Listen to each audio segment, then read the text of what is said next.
Good morning and Happy New Year to everybody out there watching in Facebook and YouTube land. Welcome to today's first ever swimming broadcast on the OH Report inside a fabulous Frank Bartholomew Natatorium inside of Malabar Middle School in beautiful Mansfield, Ohio. My name is Brian Skowronski. I am joined today by the one and only Brock Spurling, head coach of the Lexington swim and dive team, and some good action on the way today, Brock. We're going to have 9 different teams that have at least one member participating today, so an opportunity to see what's out there in our local area in terms of the swim and dive programs. A lot of good talent here in the building today. Oh, absolutely. We've got a lot of different kids that are returning district qualifiers, returning state qualifiers. You got some young kids that are coming up as freshmen, kids that maybe have improved over the course of the last year. They're looking to make their name.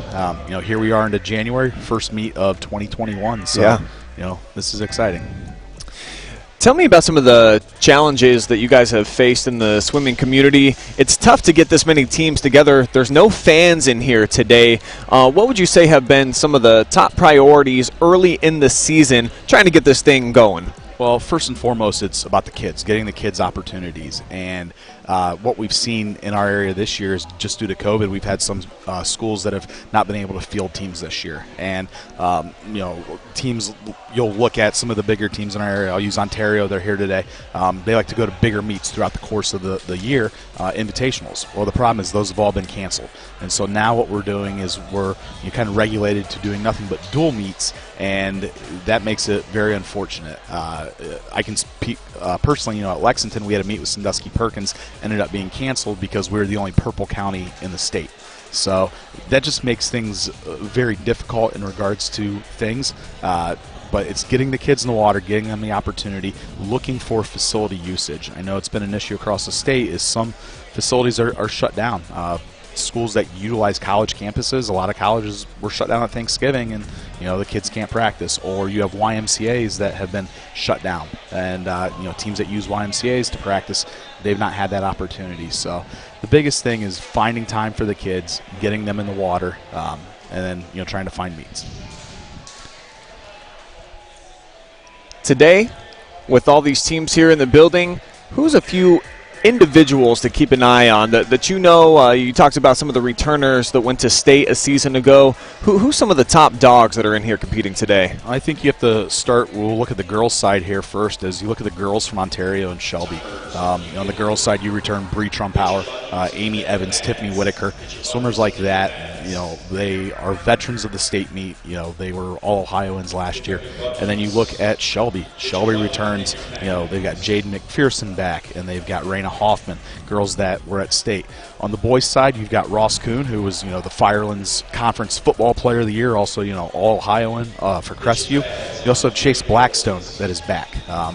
Another one to keep an eye on would be Evan Trumpower. It's Bree's older brother. He's a senior at Ontario, and with him transferring after his sophomore year from Mansfield Christian to Ontario, did not have the luxury of participating in the postseason last year, and he's hungry to go through and have the opportunity to try and compete and make it to a state meet this year.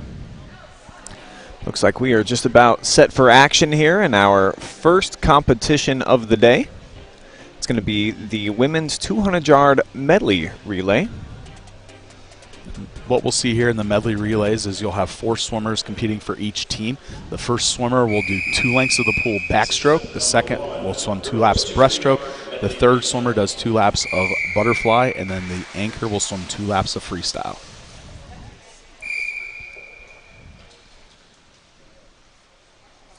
Just 2 teams competing in this first heat, it appears. Looks like we've got Willard going head-to-head with Mansfield Senior. The Flashes in lane 1, Tigers in lane 3. And as you'll see here, we're swimming down. The length of the pool here is 25 yards, so they will do a 50 for each kid. And you'll notice in your stream there's flags that are there. Those flags are backstroke flags because as a swimmer, it's very important that you need to see where you're going. However, you can't do that when you're on your back. So the flags allow the swimmer to see that the wall is coming, and they're able to count their strokes and have a good finish into the wall. Second swimmer now into the water on both sides. Willard, a distinct advantage here, though. The Tigers, number 2 swimmer, making up some ground. And the thing with the medley relay is it all depends on, where your strengths are. As you can see, the girl from Mansfield Senior caught up within the first 25 and had a good strong pull out here coming back for the second lap. But, if you have a breaststroker in your medley relay, it can, make all the difference in the world.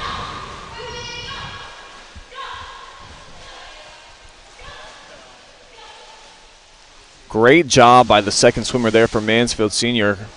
Covered up all the ground as we're basically in a dead heat here. Swimmer number 3 into the water. As you watch the sport of swimming, everybody will look different in terms of, what they do. Everybody's body's different. Technique that works for one person may not work for another person. We are at the point of the season, though, with all these schools coming off of Christmas break training, that, the kids are beat up right now. And so if you were to talk to the coaches around here, they just want to see the kids come out and compete and perform. They may not necessarily be looking for super fast times at this point of the year, but they just want to see how can the kids compete after the most grueling part of training. So for most of us out there, Christmas time and the holidays, an opportunity to relax, maybe get fat and happy, open some gifts, drink a little bit too much eggnog. But for these swimmers, this is the peak, you would say, of their training. Yeah, with what you want to do in order to peak or to taper and be at your best at the end of the year is you've really got to beat up the body, and Christmas training allows that opportunity to have that. As you can see, Willard comes in first here with a time of 2:22.55 out of lane 1, and Mansfield ends up in second within the heat. So 2:22, Brock. Where does that land in terms of having a great race, an average race? What would you say here for the time? I mean, for this meet, it was, they were able to win the heat. It was competitive for that heat. If you're looking at making it to districts, Division II in Northwest District, you're looking at easily got to be under 2:10 in this event to go through and make it. And, as we've come up here, there was actually a disqualification in lane 1. That was called here. So Mansfield actually took that heat with a 2:27.90. So for those of you watching at home, if you do see the scoreboard next to the lane, there's a D to the left, and that indicates that there was a disqualification in the event.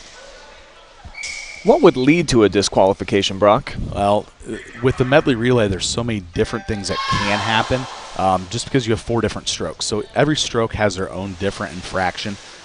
Like, for example, I could use the backstroke right here. If as you go into your turn, if you push off on your stomach here, or if you finish on your stomach or go past 90 on your finish, that could be a disqualification. You also have to have some part of your body out of the water as you finish on the backstroke. So you'll see kids kicking up their toe, more than likely to get that. But this is a good battle here between the 2 of the top 3 MOAC girls teams in Shelby and Ontario, and then the third one being Galion that is strong. So we're 75 yards in, and Shelby's got a slight advantage over Tiffany Whitaker, the breaststroker from Ontario. Good match going on in the second heat of the day, the women's 200-yard medley relay. Third swimmer just about to dismount here for both sides, and basically right at the same time. So this one neck and neck as we're halfway through. And in lane 3, there's Amy Evans, multi-year state qualifier for Ontario. She's starting to pull away just a little bit. And, they've got this set up here. Here comes another one of the Warriors, returning state qualifiers, Ava Rui, also standout soccer player on the pitch for the Warriors. And it is the Lady Warriors now with a reasonable lead as we're heading down the back stretch here, the last 50 yards. Looks like the Warriors are going to take this heat.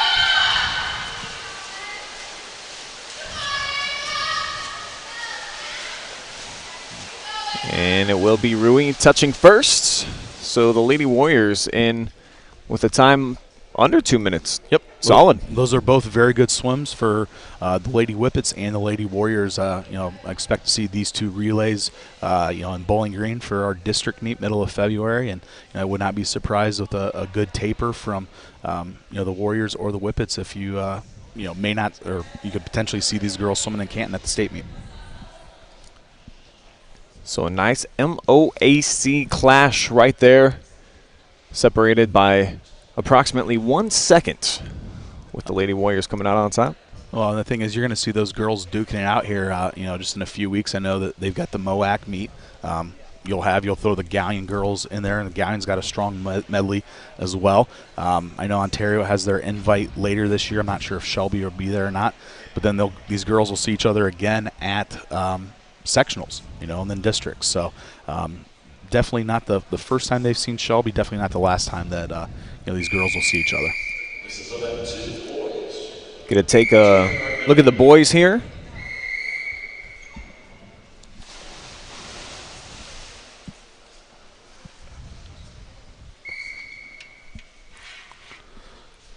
What are we looking at here, Brock? All right, we got Mansfield in lane 1. We got Willard in lane 3 here. Heat 1 of 2. Just by looking at this right now, and knowing what the kids have, Mansfield, this is their A relay for the medley, but I would say that this is what, in the swimming world, we kind of call this as our off relay. And what I mean by that is, the best swimmers that senior high has for a lineup, they are not competing in this. And as you'll see down in lane 1, the backstroker disqualified. The official raised his hand. He rolled over to do a backstroke turn and then touched the wall on his stomach but did not flip. So that ended up being a violation. When you do roll over, you must go through and you must flip. And as you can see there at the end, he also had another disqualification. You only get disqualified once, but it was an illegal finish that was called on both ends. Just trying to get the most out of his disqualification. I mean, if you're going to get kicked out of the race, may as well take it all the way. Yeah, they only call it once,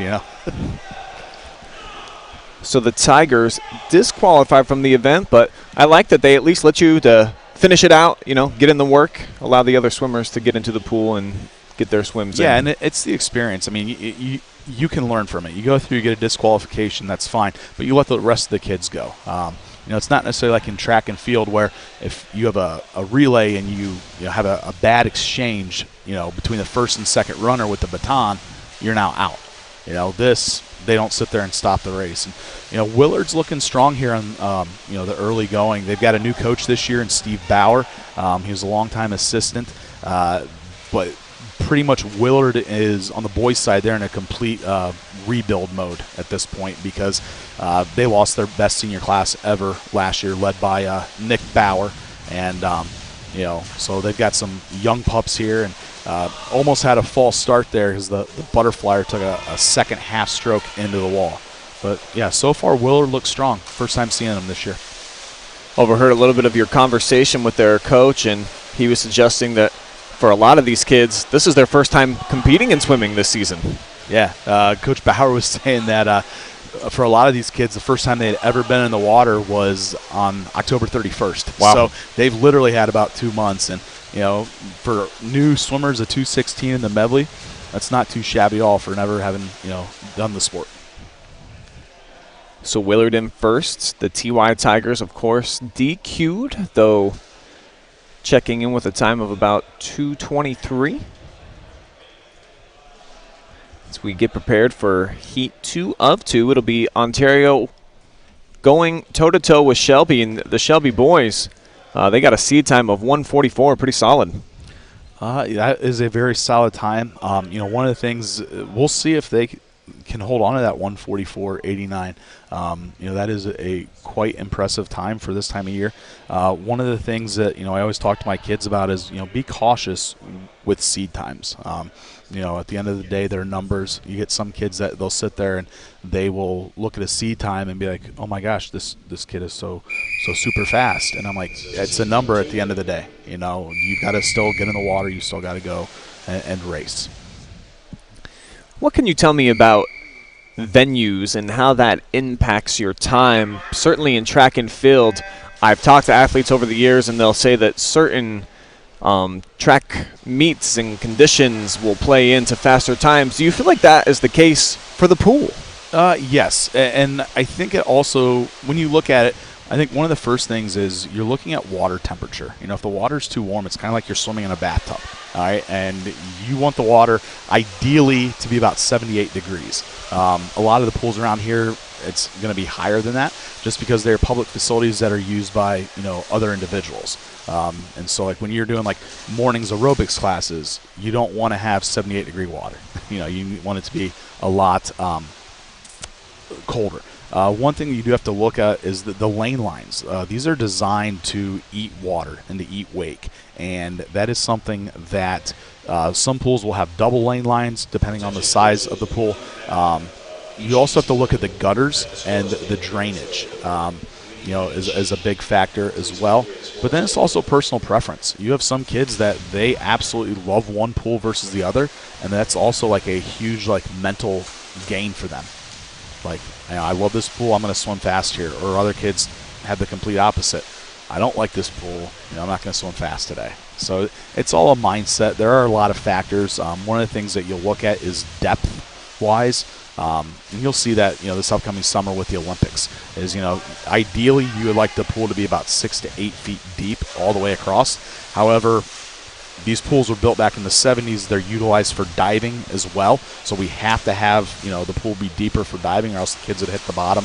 And so you'll see, you know, most pools around here range from 12 feet in the deep end down to 3 feet in the shallow end. So a considerable number of factors at play here for these athletes as Shelby is in first, a time of 1:55.82. Well off of their seed time, but still good enough to win the heat. Yeah, and going back to, you know, seed times, it's very, like I said, numbers can be very, you know, misleading.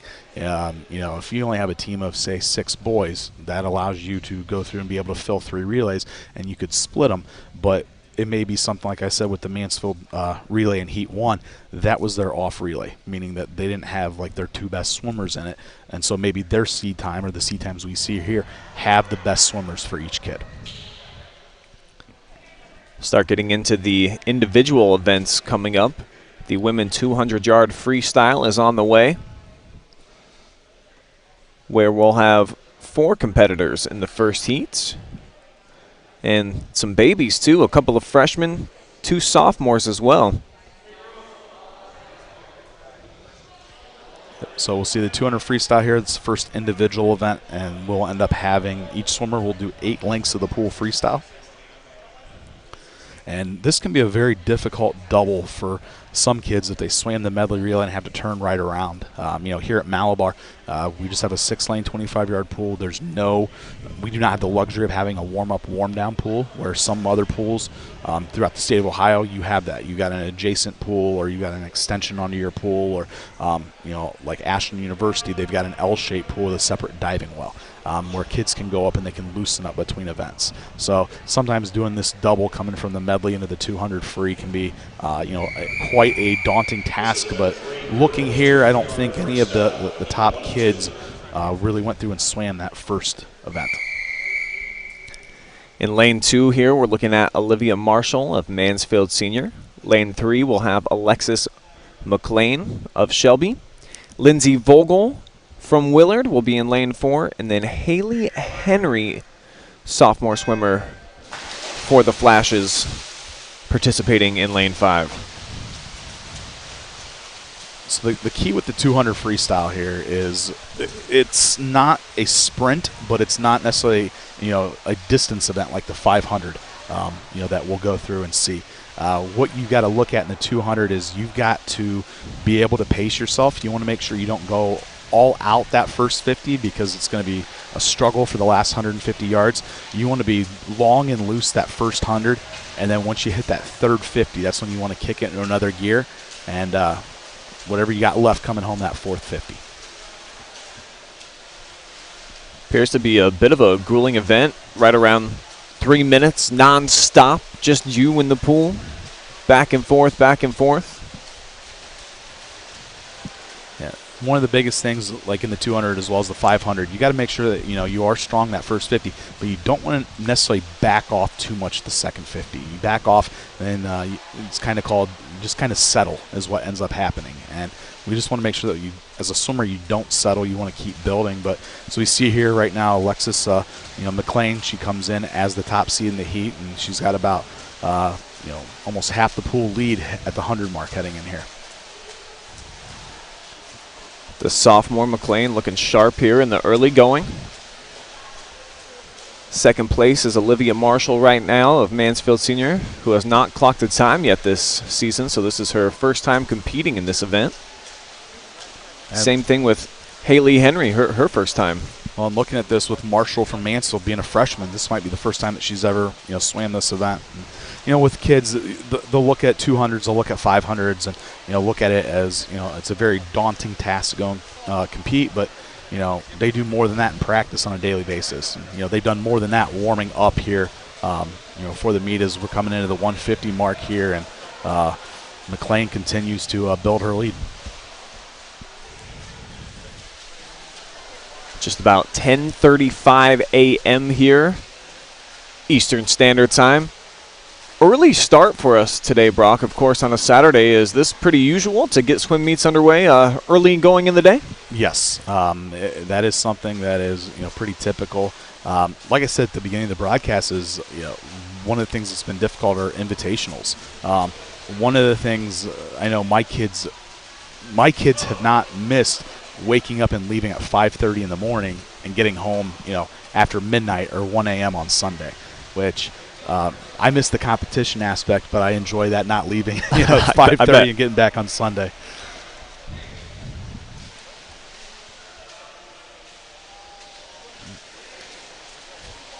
So a heck of a performance there by McLean. For those watching at home, you'll see her time of 2:56.82. If you notice, when she finished, a bunch of D's flashed right where the time is. That does not mean a disqualification like we had before. What that means is at some point she missed hitting the touchpad down here in the block end, or the pad didn't register. As the girl in lane 4, the same thing happened. And so what we'll use is the guys that are running the computer system, they'll go through and they will check the backup time if they need to go and get a time. As you'll see, the girl in lane 4, her time just went from a 3:26 to a 3:19, and if the backup button's not working, as you can see, then we changed lane 3 to a 2:54. So all the timing, as you can see there right under the blocks on your screen at home, are touchpads. And these are Colorado timing system touchpads. Everything is automated, and so that records your time. You'll see that there are official, or there are parent volunteers that are behind the block. They are also running stopwatches. They also have a plunger as a backup button, and that's where we get the backup time if the pad does not work.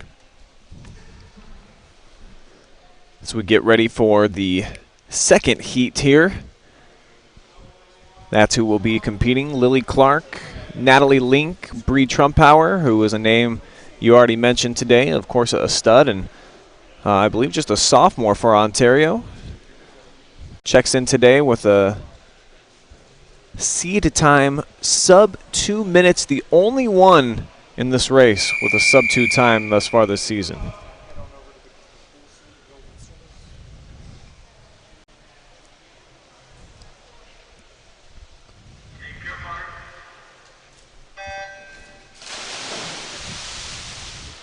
And as the ladies are into the pool, Trumpauer is up first in lane 3, already building a quick lead.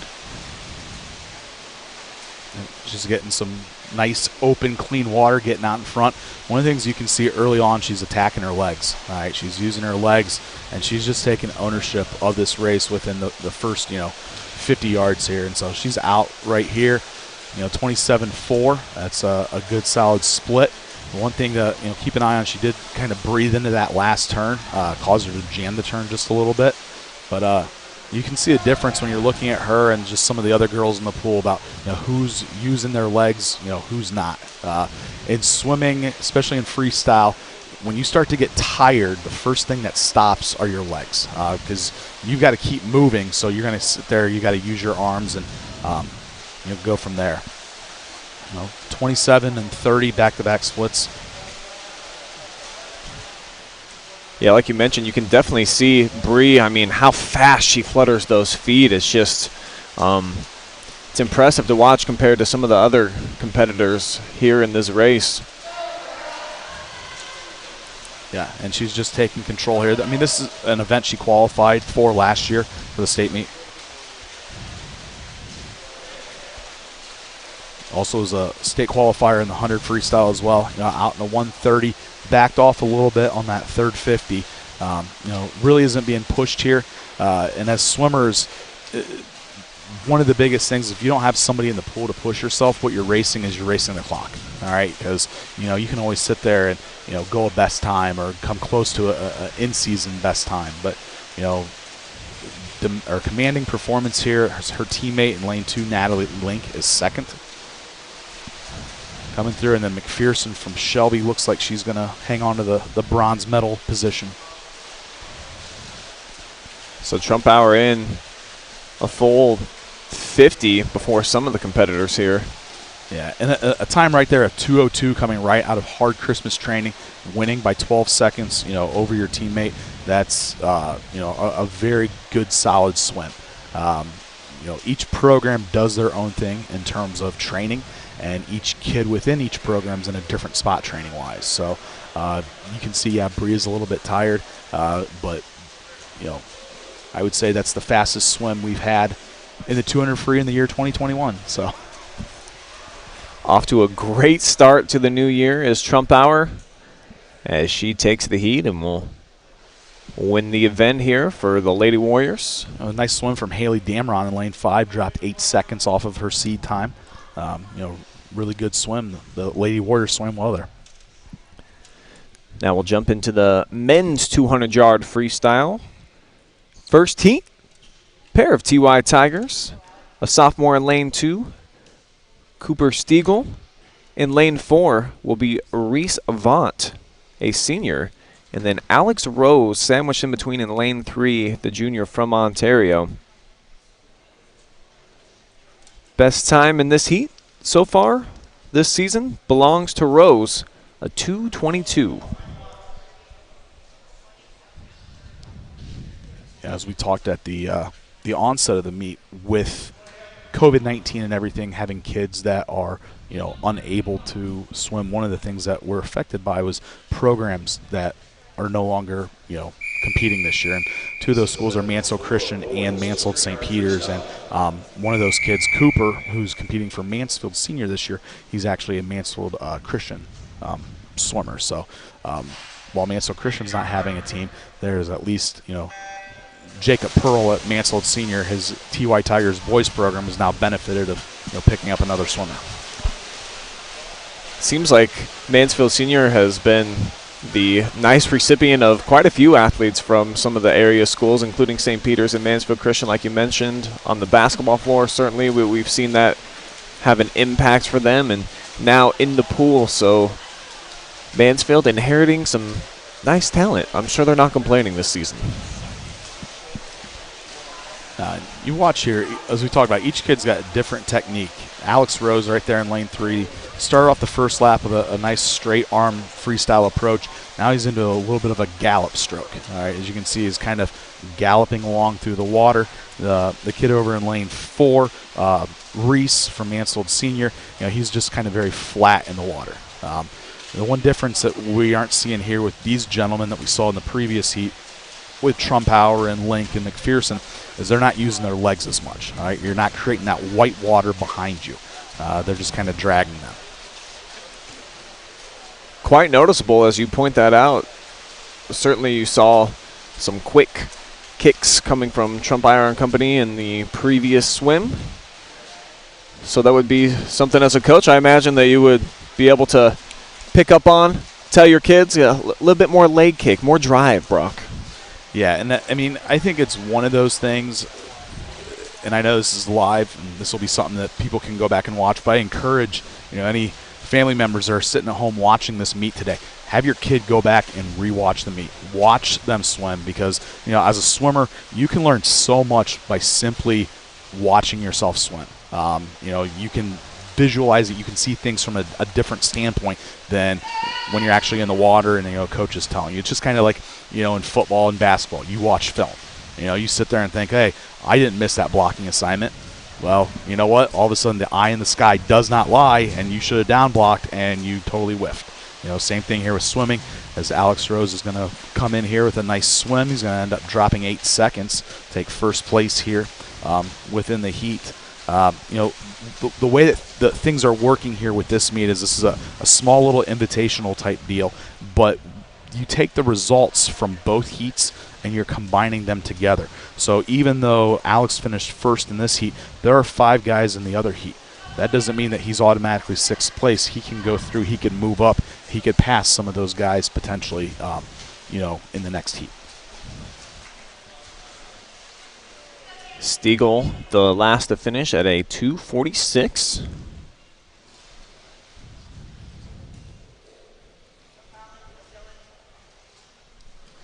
As heat number 2, swimmers getting ready for action. We've got a couple kids from Ontario. Dylan Damron in lane 1. Colin Cordray in lane 2, a senior and a sophomore. Shelby represented in lane 3, Kale Moore. And then James McFerrin in lane 4, Keegan Moore in lane 5. McFerrin out to the early start. This is a sophomore, district qualifier last year in the 500 freestyle for the Crestview Cougars. And hanging with him in 5 over there is Keegan Moore. He's the lone representative for Hillsdale. The Hillsdale team, they train and compete with Crestview. So with McFerrin and Moore side by side, it's kind of like they're almost at practice right now.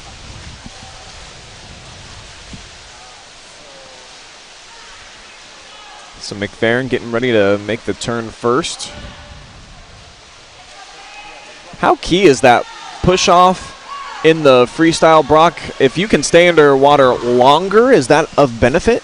Yeah, it's momentum. I like to look at flip turns like throwing a tennis ball at a wall. The faster you throw that ball at the wall, the faster it's going to come back to you. Same thing with a flip turn. The faster you go into a wall, the faster you're going to come out. But one of the things, and this is one of the first basics that's taught to anybody when they learn how to swim, is called streamlining off the wall. You want to get your body nice and aerodynamic, get that body nice and long, and the tighter your streamline is, the more that you can kick off the wall, the better that you're going to be. So as you can see here, some of these kids will have a pretty solid streamline.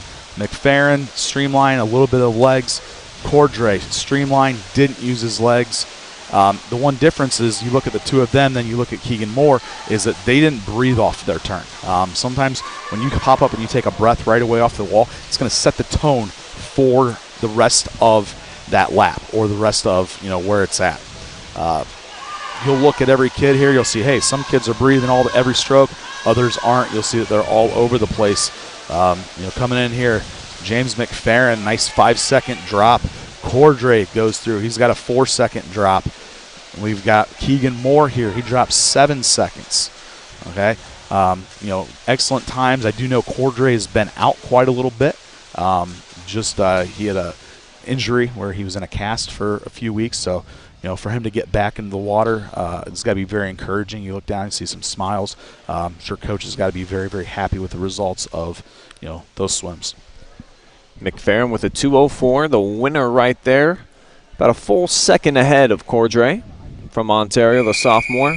So a couple of sophomores right there with some nice competitive swims. As we move on to event number 5, it's going to be the women 200-yard intermediate. It's the individual medley. Individual medley. Yep, so we started off with the 200 medley relay. This is the individual medley. So once again, the swimmers will do all 4 strokes. However, it's a different order than what we saw in the medley relay. Each swimmer will sit here. They'll do 2 laps of the pool butterfly, 2 laps backstroke, 2 laps breaststroke, and then, as the rule states, 2 laps of any other stroke that you want, which it's typically freestyle. You're just not allowed to repeat any of the first 3 strokes. Strong heat here with Madeline Kramer in lane 1. got Tiffany Whitaker, former state qualifier, Raina Hoffman, Amy Evans, lanes 2, 3, and 4, kids that were all state qualifiers. Hoffman is really strong in the fly and the back. I noticed on the graphics that at the bottom it says fun trivia with Amy Jordan. We can see Hoffman sitting here. All right, opening up a 2 body length lead over Evans and Whitaker. Yeah, off to a great start here in lane 3. Solid stuff so far from Hoffman.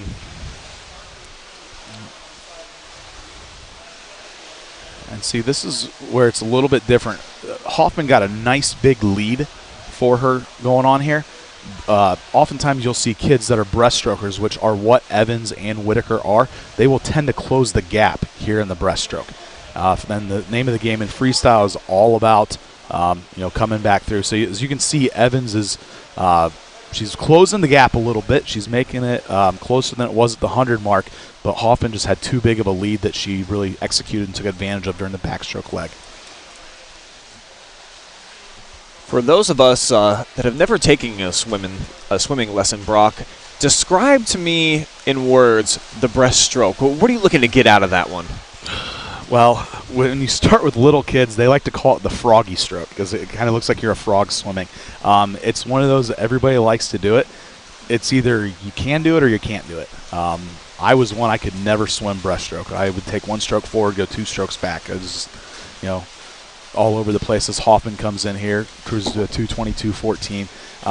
Breaststroke's the one stroke where you'll see so many different varieties or variations of it, and it's all what works best for people. The biggest thing is making sure that you're snapping those legs together, you're utilizing your glide through it, making sure that you're continually moving forward. And there are just some people that really can grasp it, while others, it is a struggle for them. And you kind of see that across the board, with swimming. Hoffman a few seconds over her seed time, but comes in first place here in this heat. Well ahead of everybody, a full 8 seconds ahead of lane 4 and Amy Evans of Ontario, the senior. Nice 10-second time drop for Maddie Kramer in lane 1 for the TY Tigers. I do believe we had a disqualification in lane number 5. It's Dan off from Willard. That was on the backstroke leg that I saw.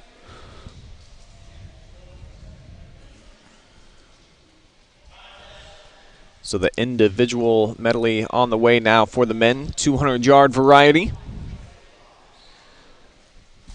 We'll have 5 competitors. Willard, freshman. Mason Carnahan will be in lane 1. No time for him yet this season. Duncan McLean, the sophomore from Ontario, represented in lane 2. Evan Trumpower, the junior for the Warriors, in lane 3. Blake Muntis of Shelby, the sophomore, in lane 4. And then Jordan Elder of the TY Tigers, a junior, will be competing out of lane 5. And the official there, if you noticed, compared to our previous races, actually held the kids a little bit longer. That was when they say take your mark, you've got to come down. You've got to hold in the still position. And if you see kids that are moving around, sometimes the official will end up having the entire heat stand up. But if you are moving on the block, at all, they can call a false start. It's kind of like in football. If you're on the offensive line and, the lineman just flinches, you could get a false start call right away. And Evan Trumpower, the senior for the Warriors, out to a split of 29-2, and he'll get in the backstroke here, which is not his strength. He's stronger more in the back half, but we got the freshman from Willard with no time looking pretty good over here in lane 1 right now. It is Trumpower out to the lead right now in lane number 3, taking control of this race.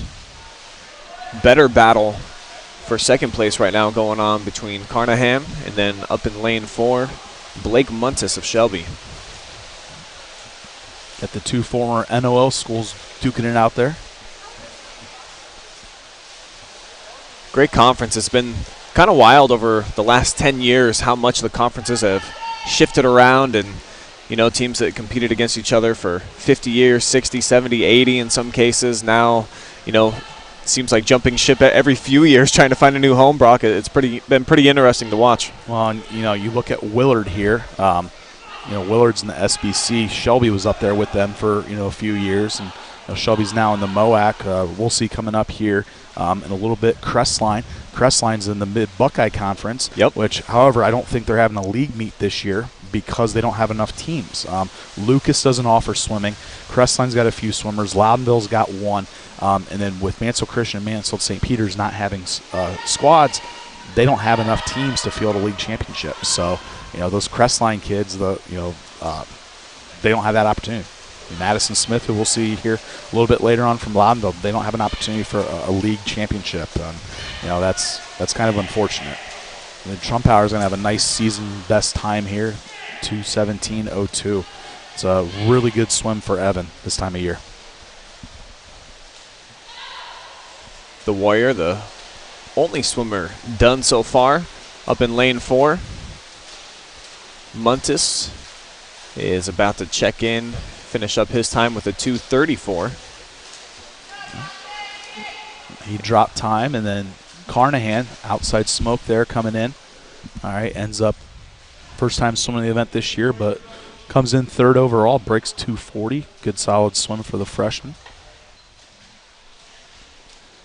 Elder, the last swimmer still competing in the pool, the junior. It's going to take him just a shade over 3 minutes here as he's on to his final few strokes. There he is with a 3:08.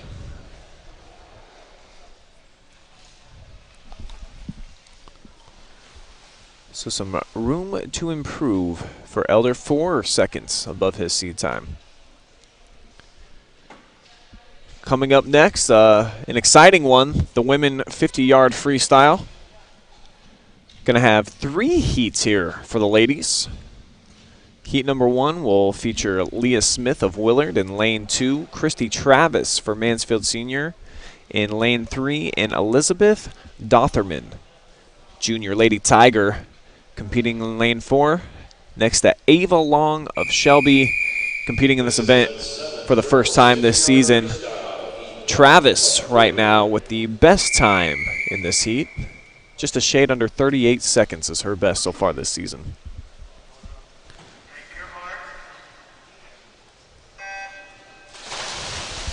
What we'll see here is, unless they ended up having a reseed or something, we do have a girl here in lane 1 who is not, we weren't supposed to have anybody in lane 1, but hey, things change. We didn't even get the meet program until right before the meet started, so maybe there were changes. But, yeah, you'll see a totally different setup here than what we've done the last 2 events where, it's a 200. This is the old splash and dash. It's down and back. And so you've got, smaller room for air here.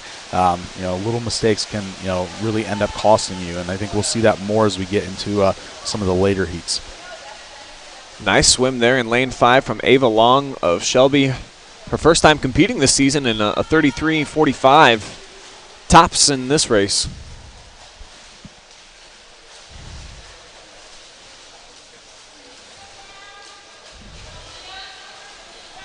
Go ahead, Brock. One of the nice things about swimming is, there's such a wide variety of events that you can get, anybody involved in it. You don't have to be able to swim butterfly to be a swimmer. You can come in and just swim freestyle, or swim backstroke. And it's nice that, we've got these sprint events, 50 yards all the way up to the 500. But, it provides an opportunity for, everyone to be able to compete. Competing in heat number 2, 6 competitors, our first jam-packed pool so far today. Isabella Jeffrey in lane 1, Jaden Deckert in lane 2, Ava Kramer, lane 3, Danielle Baumar in lane 4, Ellen Fox in the 5th, and Cameron Starkey up top in lane 6. The best time heading into today belongs to the freshman of Mansfield Senior, Ava Kramer. We'll see if she can come out victorious here. Been a good start so far. She's got a slim lead. Actually, I'm sorry, that looks like that's lane 4 and Baumar, who checks in first. Danielle Baumar, the senior from Willard, only one in the heat to break 30 seconds there. So she takes the top spot. Taking second in lane 2, Deckert. Followed by Kramer.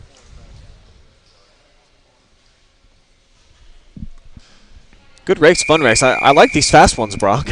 They go by much more quickly. And as you'll see here, this should be an exciting one here. But just look for the middle of the pool here with these girls. You got Bree Trumpauer back for her second and final individual. She's the school record holder at Ontario in the event, swimming next to Cassie Stein, the school record holder at Shelby in this event. Oh, nice. Stein in lane 3, Trumpauer in lane 4. Certainly those are the two places to keep an eye on, as it's Trumpauer right now with the lead. We'll see if Stein can catch her. Doesn't look like she will. Bree cruising in, and she's going to touch at a 25:04 blistering pace right there. That's a really good swim, because she swam here not even, 25 minutes ago, swam that 200 freestyle, was able to turn around, pick up her second individual win of the day. Stein was in second. Outside in lane 1 was Ava Rui picking up the bronze medal for the Warriors. And then down there in 4th place in lane 5 ended up being Ellie Mayer from Shelby. Competitive race, everybody within 5 seconds of each other. And as we get down the line, you'll see it where you get to your conference meets, your sectionals, your districts. 5 seconds is a gigantic gap. You're going to see everybody within 0.5 of a second. That's why it's so nice to have automated timing systems, because if we're using hand times, everybody could have a fast finger or a slow finger, type deal. Heat number 1 features Matteo Michelini of Mansfield Senior in lane 2, Zach Kefalis in lane 3, also from Mansfield, and then Will Gates, the sophomore of Willard, in lane 4. And touching first is Kefalas. And that's another one. I believe Zach came from St. Peter's, so that's another benefit for the TY Tigers here. See, nice time drop. Went from a 30.96 to a 27.56. It's a real good swim. So he takes heat number 1 of 3. Heat number 2, we'll get a chance to look at 4 different swimmers. A freshman out of Willard will be in lane number 2, Javier Villalon Lopez. Lane 3, we'll have Alex Mathis of Ontario. David Mongold of Shelby will be in lane 4, and Carson Ringler from Ashland Crestview in lane number 5. Swimmers making their way back into the pool up to the starting line.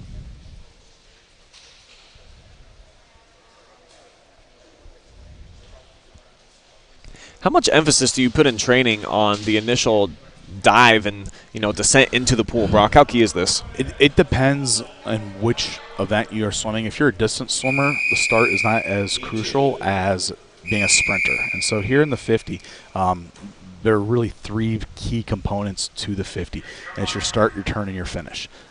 You want to make sure you've got a very quick reaction time. When we're talking about races being decided, within, tenths of seconds, you got to minimize what you can. So you want to get off that block as quickly as possible. You want to get in and nail that turn. And then you want to make sure that as you're coming home, you put your head down, you have a nice, strong finish on the walls. You can see Mathis head down from Ontario. All right, he's driving forward here. All right, and he kept that head down about the last 15, 20 meters. You saw he did not end up taking a breath at all. So nice 27 for him. Just does edge Mangold of Shelby in the lane right next to him in lane 4. Fun heat right there. Everyone within just a couple of seconds of each other as we prepare for heat number 3, our final here in the men's 50-yard freestyle. And 6 competitors here, I would say probably highlighted by Ross Kuhn of Ashland Crestview, who's going to be in lane number 3. Next to him will be Paxton Gibson, the freshman of Shelby, in lane 2. Josh Moore here on the near side in lane 1. Chase Blackstone of Mansfield Senior, another stud, up in lane 4. Will Bolin from Ontario in lane 5. And Preston Hunter of the TY Tigers in lane 6. As you can see right there, they probably won't call it lane 4 flinch. That was Blackstone. He was not set. As you can see, Kuhn's got that nice long stroke, and Will Bolin up there in 5. He's coming in. Lanes 3, 4, and 5 are all returning state qualifiers from last year. Wow. And then you also have the freshman Gibson, who is a very strong swimmer. He's right there trying to hang with Ross. And it looks like it is going to be Kuhn touching just a few tenths of a second before the competition. So Ross with a 24.01 takes it. Yeah, and I think Ross has got to be tired. This is Crestview's 4th swim meet this week. You factor in yesterday's New Year's Day, so that was a day off. They've swam every day. They've pretty much been able to go through and have meets. So Ross with a 24.01, 24.58 is the time for Gibson. Very strong swim for the freshman there. 25 flat in lane 3. Excuse me, lane 4 for Blackstone of Mansfield, competing here at home. A little off of his time. And it sounds like we're going to get a 10-minute break here for the athletes to get an opportunity to get stretched out, warm up, maybe eat some bananas, a little bit of water, whatever they need to do to get prepared for the second half of the meet. So we will also take a quick timeout. You're watching live and free high school swimming today. Happy New Year to everybody out there who's tuning in on YouTube and Facebook. We'll step aside for a brief moment, and we'll be back with the action here at Malabar. Stay with us.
Thanks for joining us for live and free swim coverage here at Malabar Middle School at the Mansfield Invite, where I am now joined by Ross Kuhn, the senior standout All-Ohioan swimmer for the Crestview Cougars, fresh off of a win in the 50 free, though it sounds like you weren't really impressed with your performance. Do explain. Yeah, I was kind of disappointed with that. On Wednesday, we swam over at the Friendly House, and I went a whole second faster.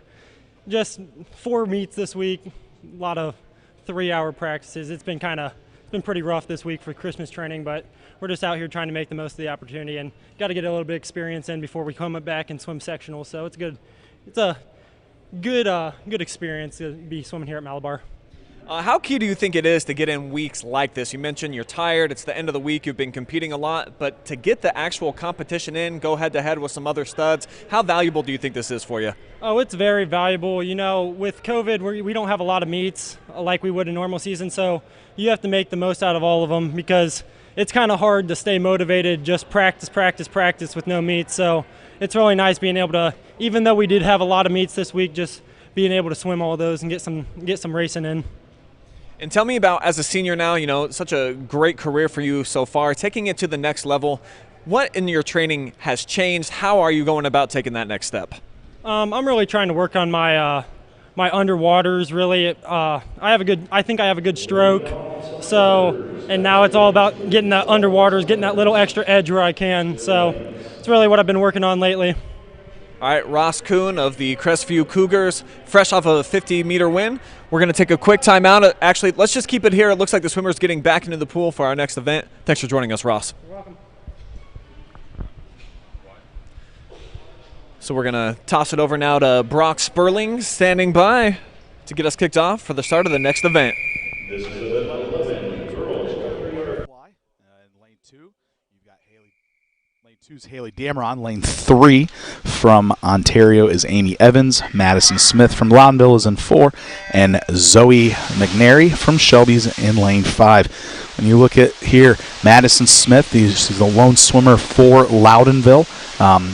You'll see her at times. She's trained with Ontario in the past, and she's training over at Worcester High School.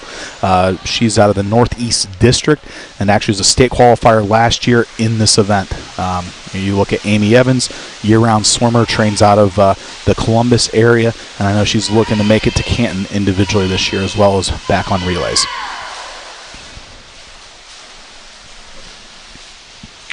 Well, strong 50 for both ladies there. Amy kind of jammed her turn.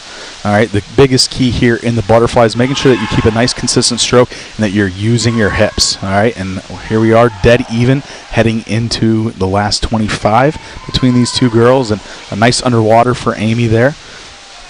You can see she's really using her hips, and something's wrong with Madison. Looks like she just might have choked on water or something. She just stopped right there.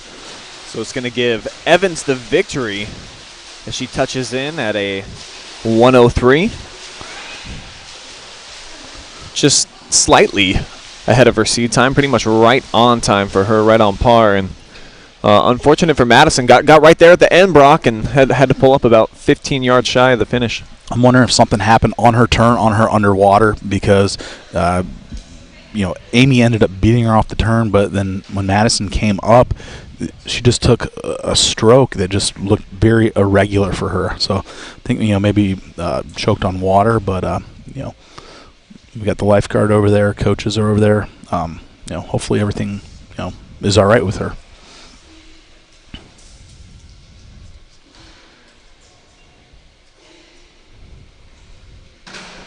So the trainer's checking in on Madison Smith, the senior out of Loudonville.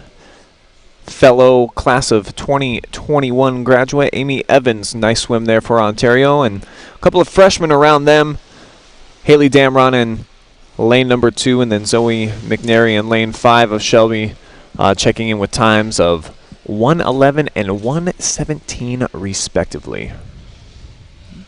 Season best time for McNary out of lane 5. Good solid time for Haley Dameron out of lane 2. So that is the only heat there for the women. Just one heat for the men on the way as well in the men's 100-yard butterfly, where we'll get an opportunity to see 5 different competitors. Thomas Clark, sophomore from Crestline, will be in lane 1. Wyatt McKenzie, sophomore from Shelby, in lane 2. Alex Mathis, junior from Ontario, lane 3. Dylan Damron from Ontario, the senior, in 4. And Caden Uri in lane 5, just a freshman out of Willard. The top time checking into today, Mathis with a 1:06. We got Damron in 4. We just saw his sister compete in this event in the previous heat. Definitely seems like a family affair in this sport. A lot of siblings seem to compete, Brock. It just runs in the genes and the bloodlines. I guess you could say that for a lot of sports, but definitely swimming. I feel like I've come across a lot of lineage of family members that compete in the pool. I think it's a pretty simple thing where, like, in our area we've got, multiple summer league meets, and, summer swimming, as long as you have a pool membership, becomes, a pretty cheap endeavor. And if you just say, hey, we're taking the kids, we're going to drop you all off at the same place for practice, allows mom and dad to get some, grocery shopping done or run some errands. But, you'll typically find that the oldest sibling will go through, they'll get in the water first, as we see Wyatt McKenzie here from Shelby, neck and neck with Mathis at the 75 mark. But you'll see the older sibling will start, and then at that point you'll throw the younger siblings in. And as they get older, the younger siblings tend to be a little bit better because they've had more years and more experience in the water. It's going to be a photo finish here. And it appears lane 3 just touching first on Mathis with a slim margin, 0.05 seconds faster. Yeah, and when we talked about that, we're looking at the finish. If you looked at that, Mathis actually took a breath into his wall, all right, which is something you kind of don't encourage of your swimmers to. But then when you look at McKenzie from Shelby, he was long into his wall, meaning that he could have kicked another, he could have maybe taken another stroke. Kind of you saw that in the Olympics back in 2012 with Michael Phelps and his 100 butterflies. It's all about the finish. You want to make sure that you're attacking that wall and swimming through the wall. You don't want to be gliding into the wall. So a fun finish right there between McKenzie and Mathis. Goes to Mathis by about the slimmest of margins as we prepare to move on to event number 13, the women 100-yard freestyle. We will have 3 heats here, beginning with the first, where we will have 4 competitors. Lindsay Vogel of Willard, the freshman, in lane 2. Cameron Starkey in lane 3 from Crestview. Haley Henry in lane 4. She's out of Willard. And Elizabeth Dotherman, the junior, for the Lady Tigers in lane 5.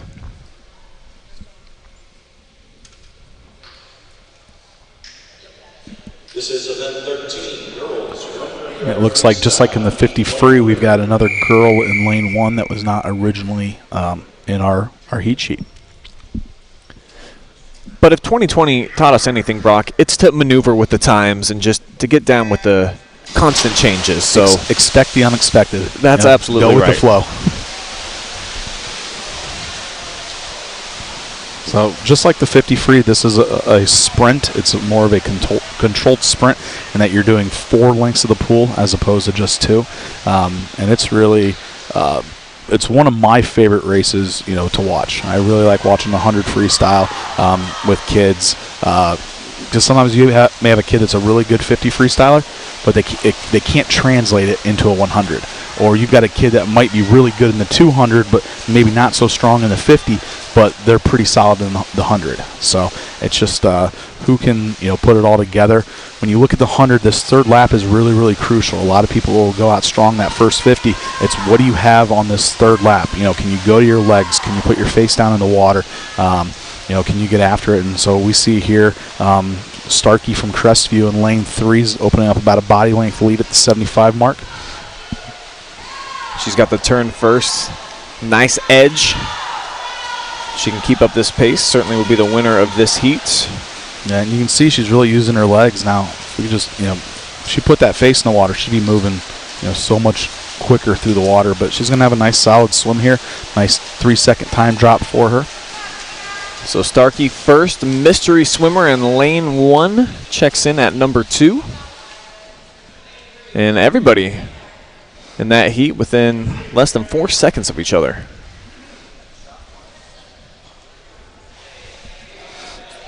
All with a sub 130.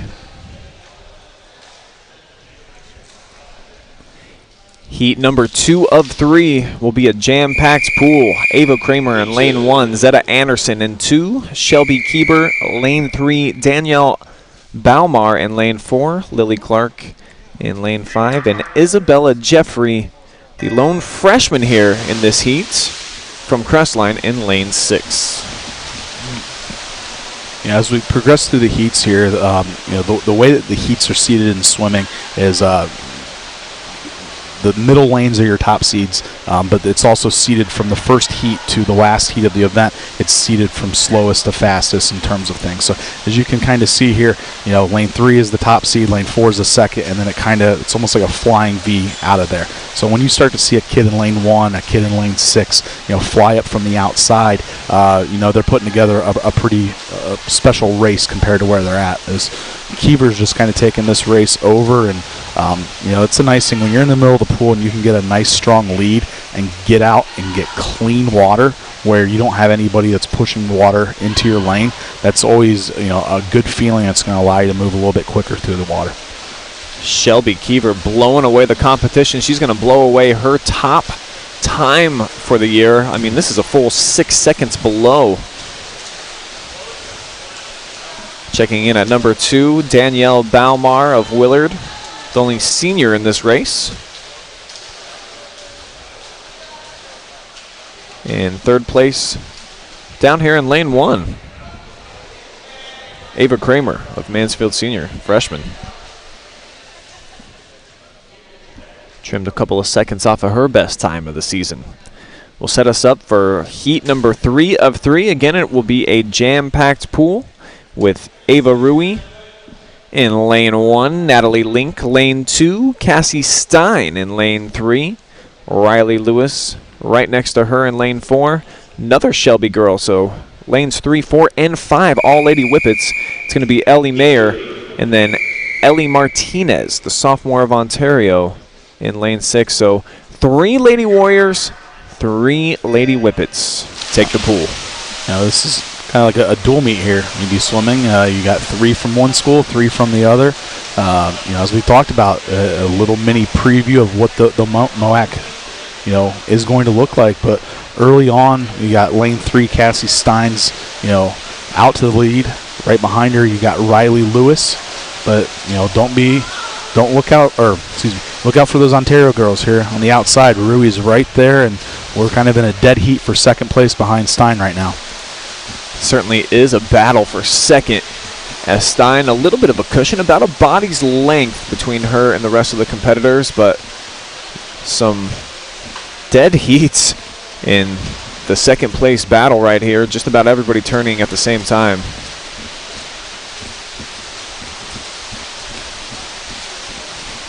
We'll see. This is going to be tight. Who's going to put their head down and get their hand to the wall first? Photo finish here. We'll go to lane 2, checking in second. Lane 1 in third place. So it was Natalie Link, followed by Ava Rui.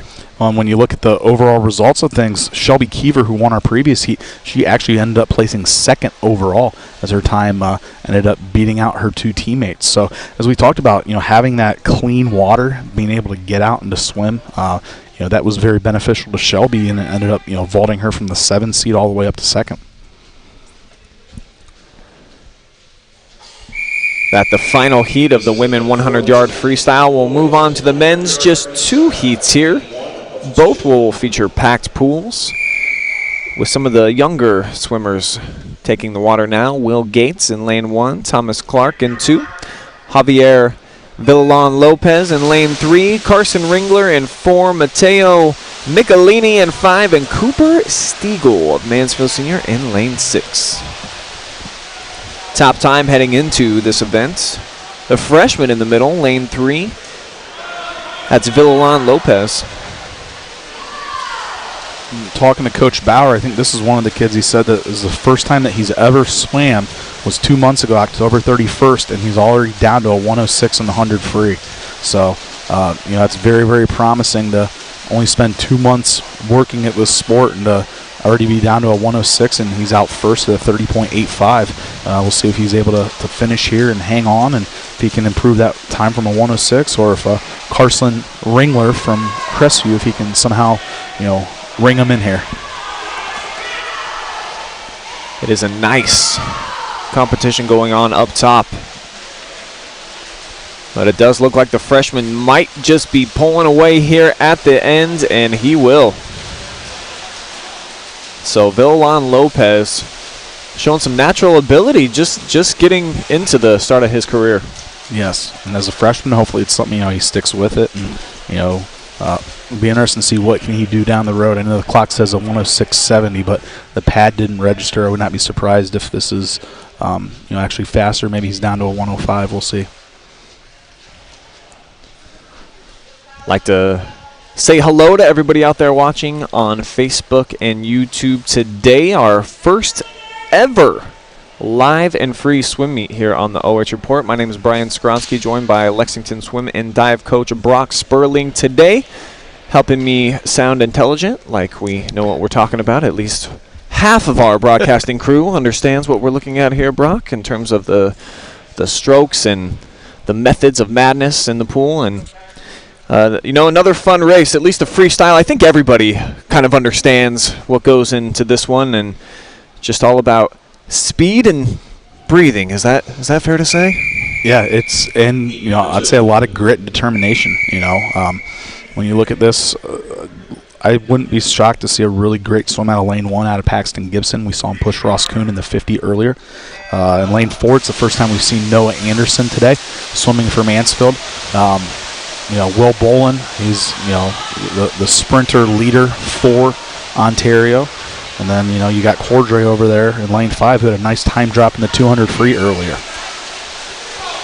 Keegan Moore in lane 2, Hayden Faith in lane 6.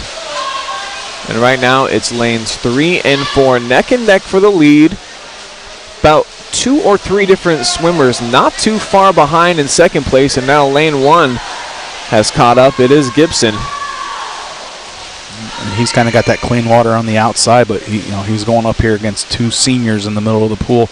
And you'll see every person's got a different style. You got Anderson that's breathing every stroke. There you got Bolin in 3 who's putting his head down. Gibson's coming on strong. Who's going to get their hand to the wall first? And it is going to be Anderson by about 0.4 of a second. But I said look at Gibson. Gibson, a nice 3-second drop out of lane 1 to place 3rd overall. Very good, solid swims, across the board for these guys. Looking at where they're seated versus, where they finished. Very, very strong heat. Coaches need to be very encouraged for those swimmers. 2 54s, a 55, a 56, a 57. So everybody right in there towards the end. Faith checking in with a 106. But a fun heat right there. As we're moving on to the 500-yard freestyle, and this the longest individual race that we have. This one gotta require a little bit different mindset, obviously more endurance. So a different race than what we've just been seeing with these sprints. How would you say that you try to train for this one? Because I wouldn't imagine want to go out too fast. Probably a little bit about pacing here. Yes, this is definitely the one race where you work on pacing, and with every kid it's different. You get some kids absolutely love this event, and that's because they've got slow twitch muscle fibers. They can't get up and sprint, but they've got the endurance. Just kind of like in track, you got your 3,200 runners, you got your sprinters. This is definitely about pace. What you'll see when we get to the shallow end of the start is each swimmer has one of their teammates that is having a card. All right, and these are the lap counters. And what happens is on every odd lap, the swimmer that's out of the water, they will put the cards into the pool to allow the swimmers to know which lap they are on. So that way you can just go out as a swimmer, focus on your race, and you don't have to worry about counting to 20. All right, because you could sit there, have I done 12? Have I done 14? Oh, maybe it was 16. You can just literally focus on the race. And what you'll see is each coach, each swimmer, they've got a different strategy as to what they're going to do with the cards. If they're holding the card nice and still, typically that means you're at a good pace, where you are where we want you to be just hang with it, just go from there. If it's something that you will notice at some point, they start shaking the cards up and down, that's pretty much telling the kid, hey, you need to pick it up. All right, you're falling off pace, you've got to go. With the 500, though, ideally, this second 50 is huge because for the most part, whatever time you go the second 50 is typically what you're going to end up holding and pacing the rest of the 850s. So you don't want to be out too fast the first 50. Second 50, you want to make sure that you're not falling off too much. The biggest thing is we just want to be, kind of consistent, making sure that we're hitting the same time, time after time. This is the 5th 50-meter right here. Looking at in lane 1 from Ontario, Riley Tem. In lane 2 from Shelby, Alexis McLean. Side by side with her teammate, Jaden McPherson in lane 3. Jaden Deckert of Ontario is in lane 4.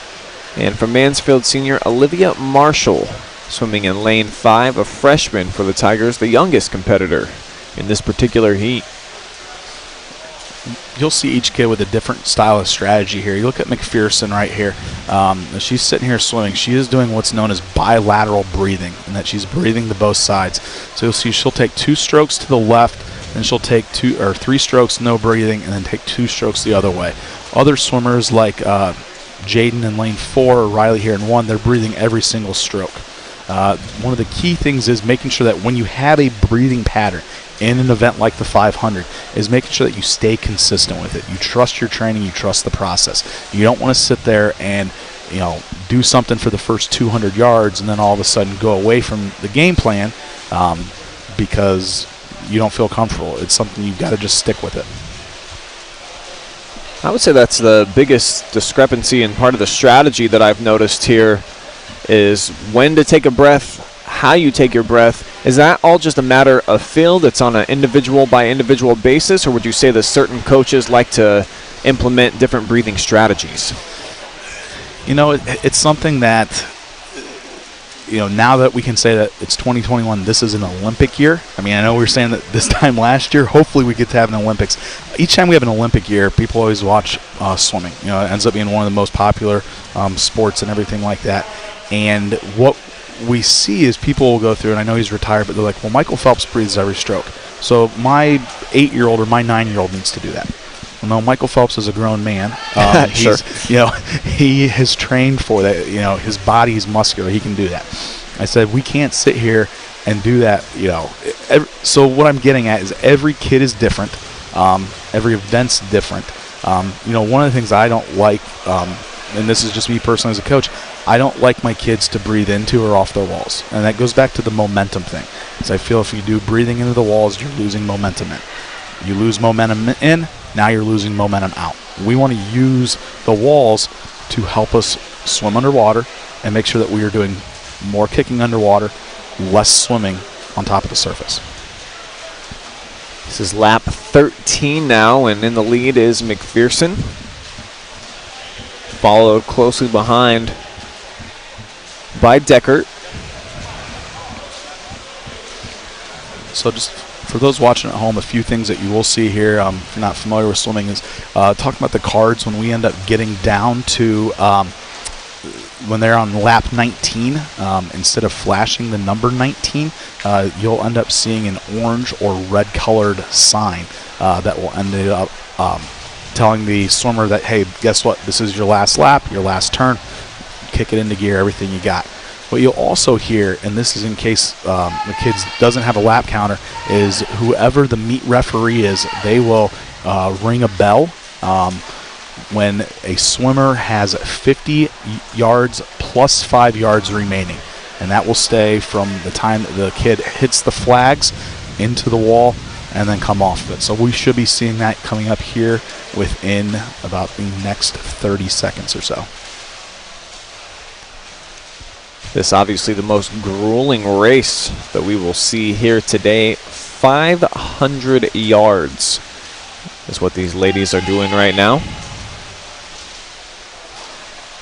Coming down to the final couple of laps, and here's our bell lap. You'll hear it right here coming from our official Jim Grubbs. All right, so he's got a little air horn, no bell today, but You know, it's something they used to have, like cap guns, but they would sit there and the officials would fire off into the air. You know, it's like, oh, hey, but I guess you couldn't necessarily hear that if you're in the water. So as you can see, typically when a kid knows that they're getting in their last lap, you may notice that they pick up. You might see them kicking a lot more than they did previously. Oftentimes you'll have a kid that they may be intimidated by the race, and all of a sudden, a second burst of energy to come home, and it's like, hey, why didn't you do this earlier in the race? It's like, well, I thought I was going to die. Well, no. Sure. You had plenty of energy to come home and to finish the race. Finishing first is Jaden McPherson. So Shelby has the first competitor home. And right behind her will be Jaden Deckard of Ontario. 6:17 versus a 6:31, so a pretty decent gap in between first and second place here. Well, and you think about it, you sit here, it was a 14-second gap. Really, McPherson averaged a little over a second plus per 50. And when you're doing 1050s back-to-back, that time can add up quickly. So the 500, it's one of those events where your time from one meet to the next could be all over the place. You swim a second faster on each lap, you're going to drop a bunch of time. At the same time, you swim a second slower, you're going to end up adding a bunch of time. Riley Tim now is finished for Ontario. She's got a 7:03, her first time of the season in this event. It's going to be the final lap here for Alexis McLean in lane 2 of Shelby. Still some work to do up top for Olivia Marshall at Mansfield Senior. The freshman's got 3 more laps. You can't see this here, but one of the things with COVID is after the 500 is completed, you have to disinfect and sanitize all of the cards. It's a new rule this year. I'm not really sure why, because the cards are being dipped in chlorinated water, every single lap. But yeah, we've got a lifeguard and the trainer down there. They're disinfecting the cards and getting them now ready for the boys' heat of the 500.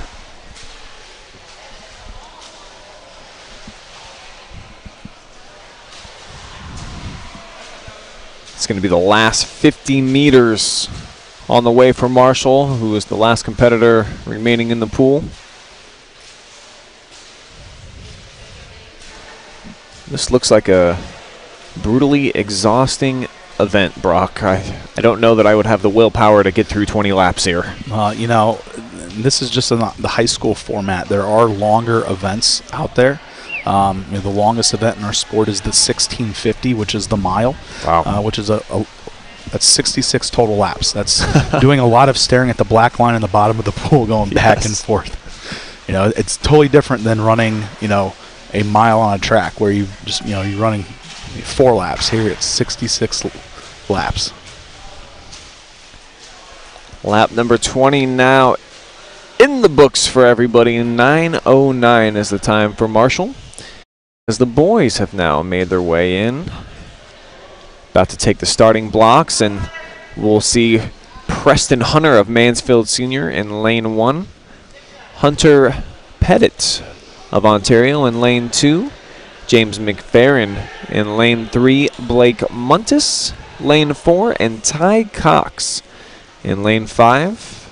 Shelby swimmers in lanes 4 and 5. Ontario lane 2 and Mansfield Senior lane number 1. McFerrin, the top seed here. He is last year's a freshman district qualifier in this event, as we said earlier. He's also the school record holder in the 500 freestyle at Crestview. This is event 16, boys 500. So look for some big things here from lane 3. This Cougar stud sophomore. You guys look at the blocks here. Something we haven't talked about yet is, some kids have towels over the blocks, others do not. Within the Ohio High School Athletic Association, you are allowed to place a towel over your block as long as it does not drape over the front of the block. The reason kids do this is sometimes some blocks have less traction than others. This is just to provide that they don't go through and slip, to make sure that everything is good. It's a nice start here for McFerrin. Trailing closely behind him, Hunter Pettit.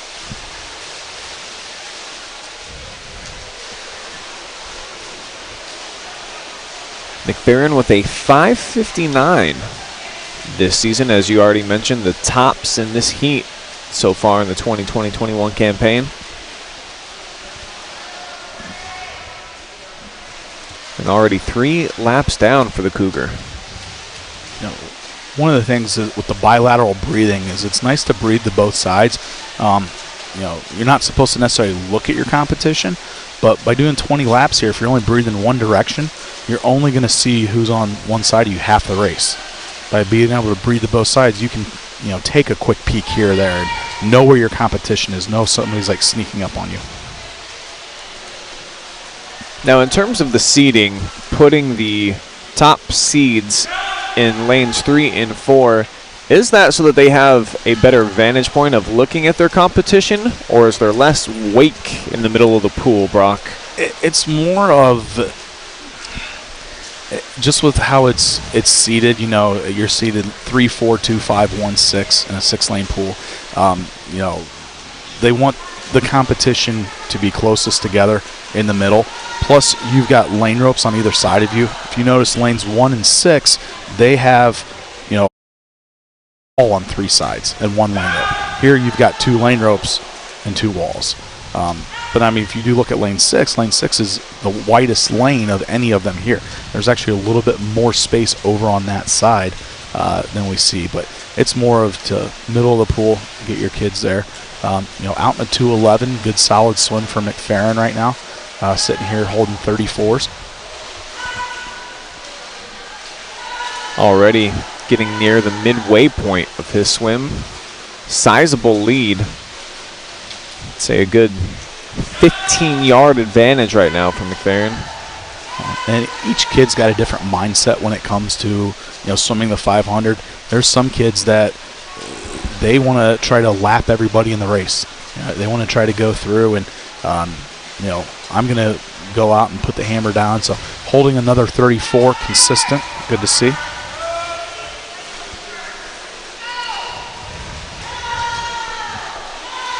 Lap number 11, and I see a teammate there from McFerrin shaking the cart up and down, so maybe he's just not happy with the time, Brock, that you said that that's the general sign of pick it up, right?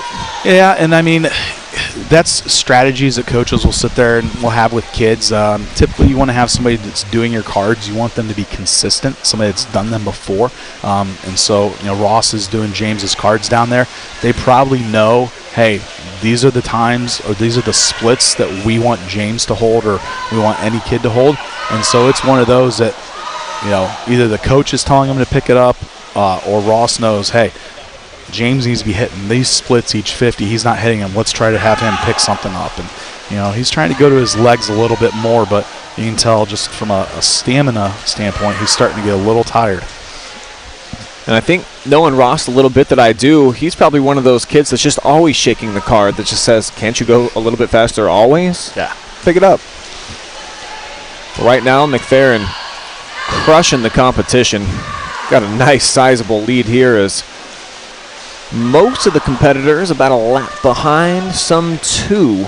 You see here coming in, Muntis is overtaken Pettit for the 2nd spot. Muntis, the sophomore out of Shelby. You know, that's one of the things. Pettit started out really, really fast. He was out with McFerrin at the first 50, first 100, and that's something you have to have a controlled and relaxed race. You don't want to go all out because it's very painful coming home if you go out too fast. Competing in this 500, typically will these swimmers only be in about 2 competitions for the full day, or how hard can these guys really push? I mean, everybody's built differently. A lot of it's your training and your volume. I mean, there are some programs throughout the state where you'll do practice sets where they'll run 10 of these, 10 500s back to back. Wow. You know, I mean, every kid, every person is different. So as you hear the air horn, that means that there's under 50 meters remaining here in the pool, 50 yards, I should say. And it's going to be McFerrin in lane 3 who's going to end up with the victory. A better race going on for the second place finish. Yeah, and Montes is really kind of pulled away here, but James is going to have his best time of the season here. 4 meets this week coming out of Christmas training. As Ross said, those 3-hour practices. Sitting here going from 5:59, a 15-second drop to 5:44, in a race that he pretty much swam by himself the whole time. That's got to be a good thing. He wasn't racing necessarily anyone in the pool, but he was racing the clock today. And Montes is going to be coming in here close to dropping just a little bit of time as well. All right, dropped close to 2 seconds, and now you can see, Pettit's using his legs more this last 50. It's all about learning how to swim the event. And with that shiny 5:44 up on the scoreboard, you mentioned school record holder. What type of time are you looking at if you want to compete at the state level, Brock? Where does he need to be? Well, last year it took a 4:57 to make it to the state meet. So we're a little bit away from that. A 5:44 right now would get him to districts, but we're still looking at, those kids that can really swim the 500, at an elite, level. They're sitting there, they're hitting the same 50 or the same time, all 10 50s. Wow. And it's almost a controlled sprint for what they see. So, yeah, James got some work to do, but that's got to be very encouraging knowing he just dropped 15 seconds.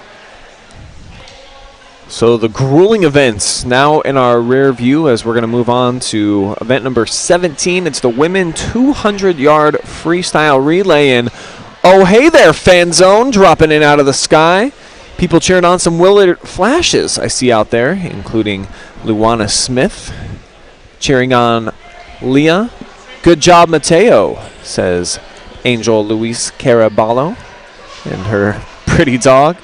Tina Evans cheering on Alex, who's swimming great this year at Carroll.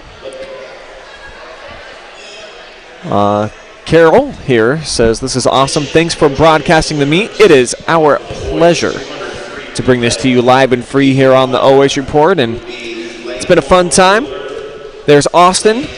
A lot of Willard fans out here, and looks like he just graduated last year, so probably knows some of these competitors out here in the pool, and perhaps knows some of the ladies competing here in heat number 1. Just 2 swimmers are about to enter the water, one from Mansfield Senior, the other from Willard.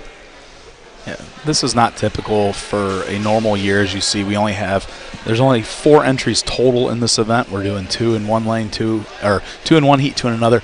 This is because we got 4 kids on the same team. With COVID, we're trying to spread things out, trying to social distance the best that we can. Obviously, you would have all 4 together and speed things up a little bit, but that's not the case this year. Willard has the better time so far this season with a 2:15. The Tigers just a few seconds behind at a 2:20 flat. They're in lane 1, Willard lane 3, as we are underway now with the women 200-yard freestyle relay. And the flashes out to a nice lead here for the first 25 yards. Yep, this is all about putting it together. Relays, it's a lot of fun. You have to sit there and you have to, pull your own weight, so to speak, on your relay. But you only count for 1/4 of it. So you got to make sure that if you're going first, you're going second, wherever it is that you're going, you got to make sure that you're giving it everything you have because you don't know what's coming.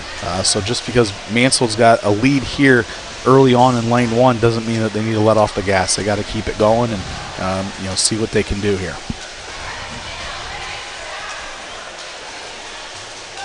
Just over a minute gone by as Lady Tigers about to have their 3rd swimmer into the pool. Willard a good 15 yards behind here.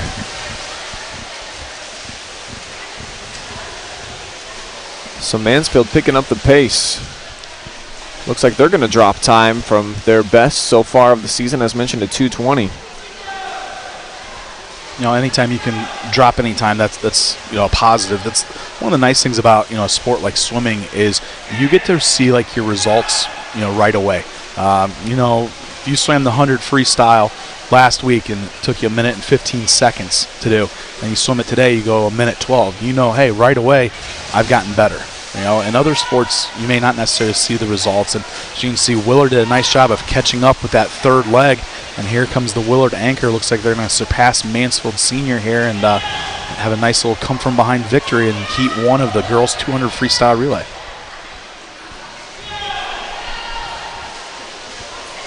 Flash is cooking here down the backstretch.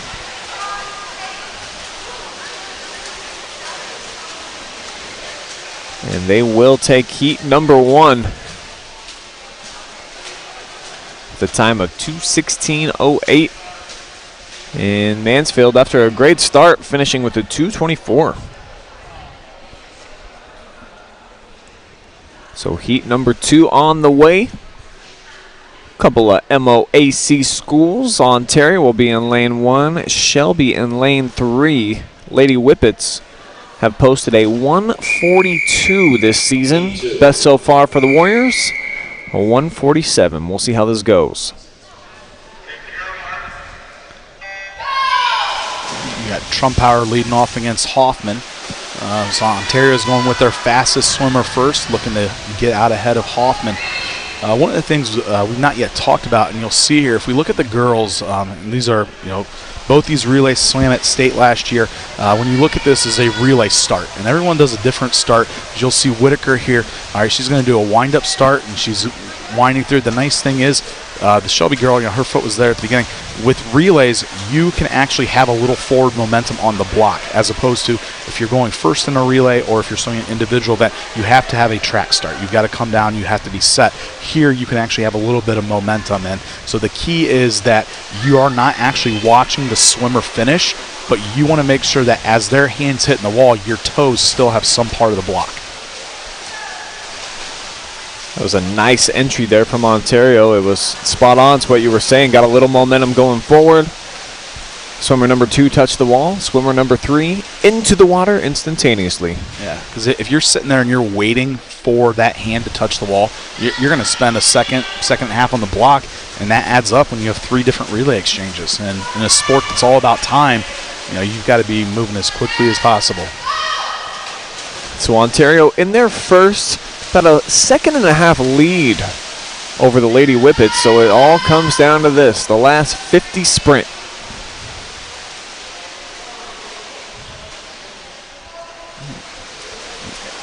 Ava Ruiz trying to hold off Cassie Stein from Shelby. Stein's starting to close the gap, but I think Ava's teammates gave her just a large enough lead to get through it. Couple 146s, good solid swims for early January. So the Lady Warriors just do edge Shelby by less than half of a second. Good competition right there. Ontario slightly below their best swim of the season. About 4 seconds slower than Shelby's best. And Brock, unfortunately for me, I've got to pull triple duty today. I will be leaving you to go call a girls basketball game over at Lucas here. I'll take in heat number 1 here of the boys 200-yard freestyle relay, and then I'll exit. Probably actually will make the broadcast a little bit easier to listen to with more real insight. Hey, relays are fun here. We'll see heat 1 of the 200 freestyle relay. We got the Willard Flashes are in 1. Up in lane 3 is Shelby. Our heat sheet says otherwise, but they went back and made some corrections. So, yeah, busy day for you, Brian. You're going to be traveling all over north central Ohio. That's right. So lots of live streams that you guys can tune into on our Facebook and YouTube pages, live and free all day, including a basketball game, a girls basketball game that should be tipping off any second now at Upper Sandusky. They are hosting Mohawk. As mentioned, I will be on the call for the Lucas Lady Cubs hosting Crestline. Tip-off for that is at 1 p.m. We also have Centerburg girls playing at home today. Travis Barty will be on the call for their competition. And then late night, a couple of good games too. Boys games, we've got myself will be on the call for Upper Sandusky boys. I can't even remember who they're playing at this point. And then I know that Northmore also plays at home tonight. Golden Knights looking for their second win in as many games, taking on North Union. So tons of action. This is a record-setting day for the OH Report. We're going to have 6 total high school live streams for you folks. So if you're enjoying the swimming, just keep tuned in on Facebook or YouTube, wherever you're at, all afternoon through the evening. We're bringing in 2021 with a bang, live and free, right here on the OH Report. And want to give a ton of props to my cohort here, Brock Spurling, for joining us. As it looks like that's Shelby in first. Is that correct? Up there in lane 3. And Willard in lane 1 will finish up with a 1:58 for second place. Whippets with a 1:45. So thanks, Brock, for taking things over here, and I'm sure you're gonna crush it here. Hey, thanks for having me. Appreciate this opportunity, and for those of you listening at home, hopefully you've enjoyed starting your new year off with some high school sports. But yep, thanks for the opportunity, Brian. My pleasure. So 1, 2, 3, 4, 5, 6, 7 more events still on the way. Brock's going to be with you every step of the way. For me, so long for now. Catch you from the Lucas Cubs cage in about an hour. We are in Heat 2 of the men's 200-yard freestyle relay. In lane 1, you have Mansfield Senior, and in lane 3 is Ontario.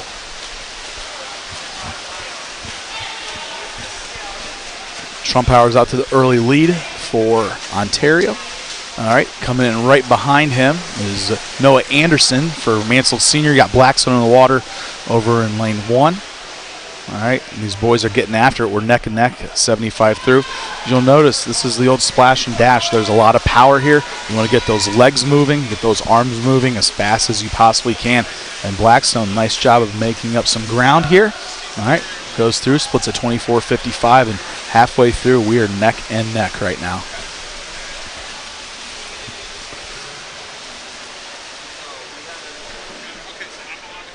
Third swimmer for Ontario is Colin Cordray. He's starting to pull up a little bit of a lead there over the team from Mansfield Senior. Will Bolin is into anchor for Ontario, and Reese Vaught is in for the TY Tigers.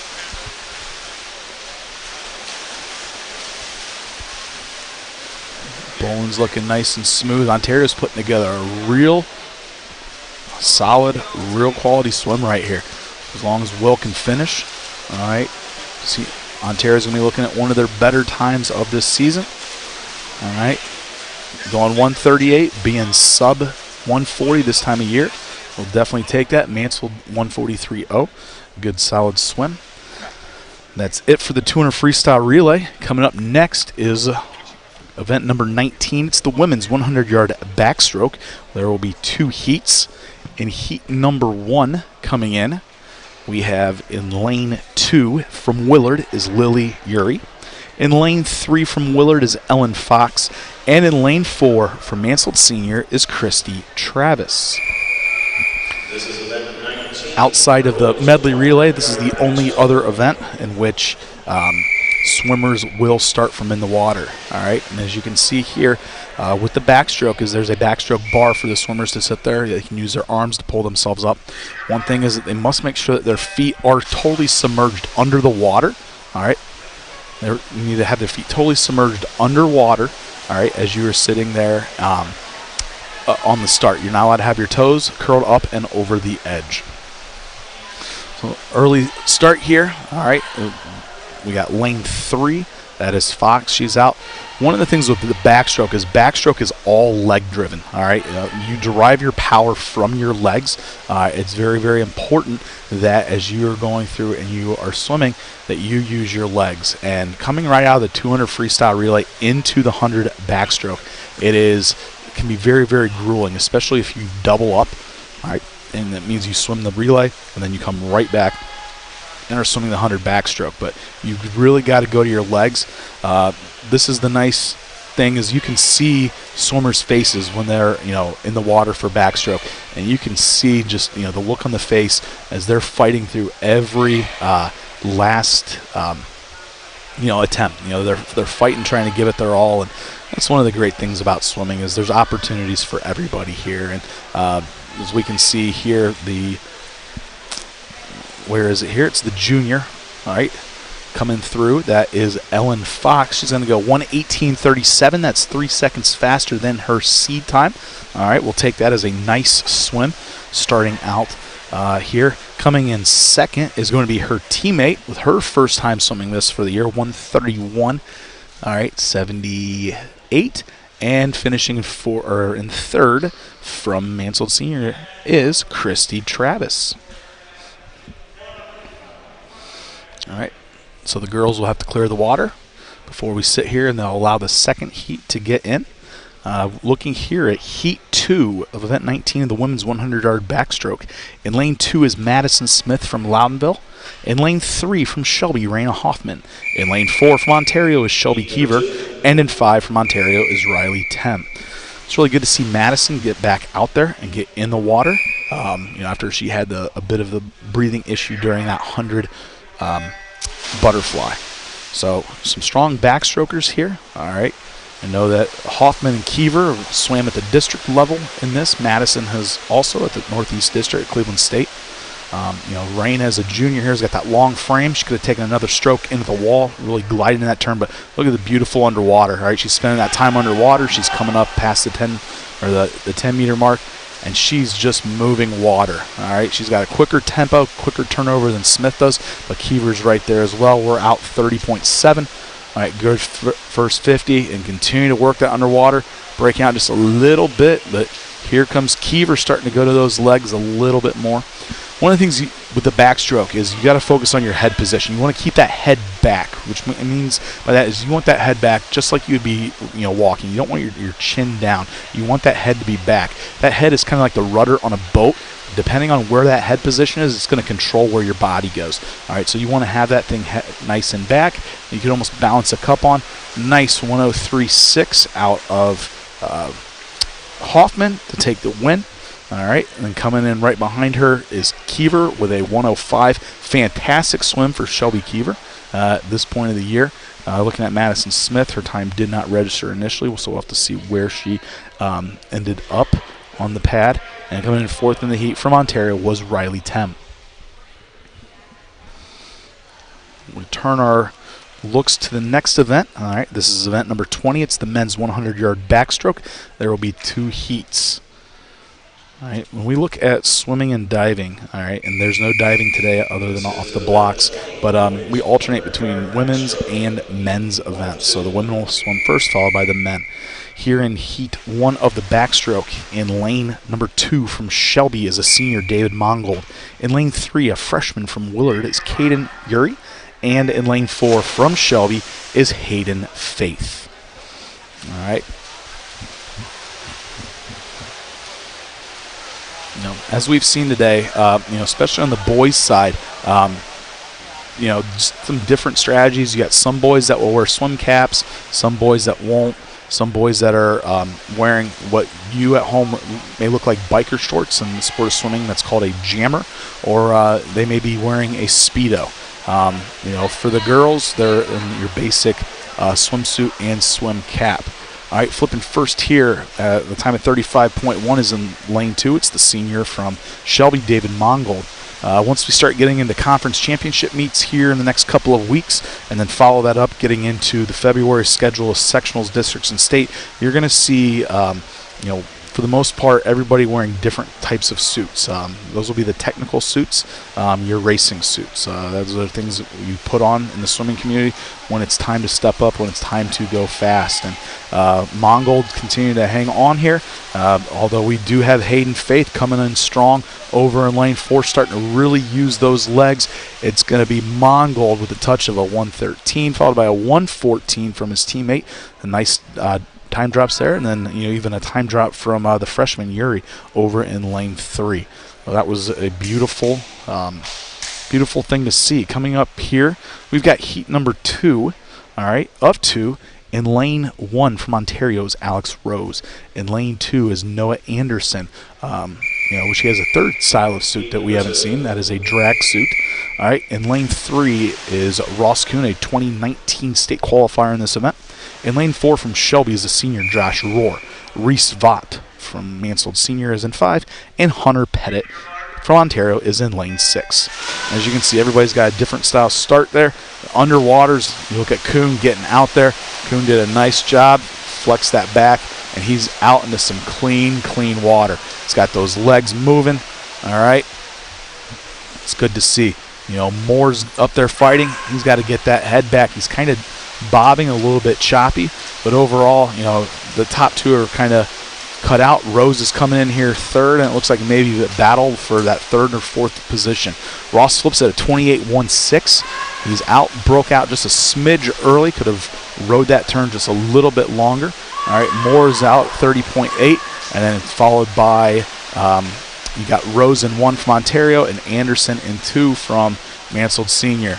Anderson just took a look there. I don't know what he's looking for. All right, here comes Kuhn down the home stretch. All right, so he's going to cruise in here. Should be a nice solid backstroke time. He slowed down a bit, but Ross got to be happy about a 58.9 here on January 2nd. It's a good solid swim. 104.0. It's a good swim for Moore as well. Here comes Rose to finish it up in lane 1 with a 110. All right. Good solid swims. Anderson was 4th with a 112.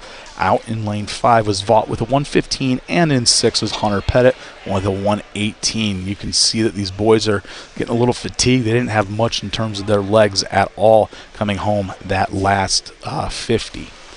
We'll move on to the breaststroke now, and this is event number 21. It's the women's 100-yard breaststroke, heat 1 of 1. In lane 1 from Shelby is Ava Long. In lane 2 from Shelby is Zoe McNary. In lane 3 from Ontario is Tiffany Whitaker.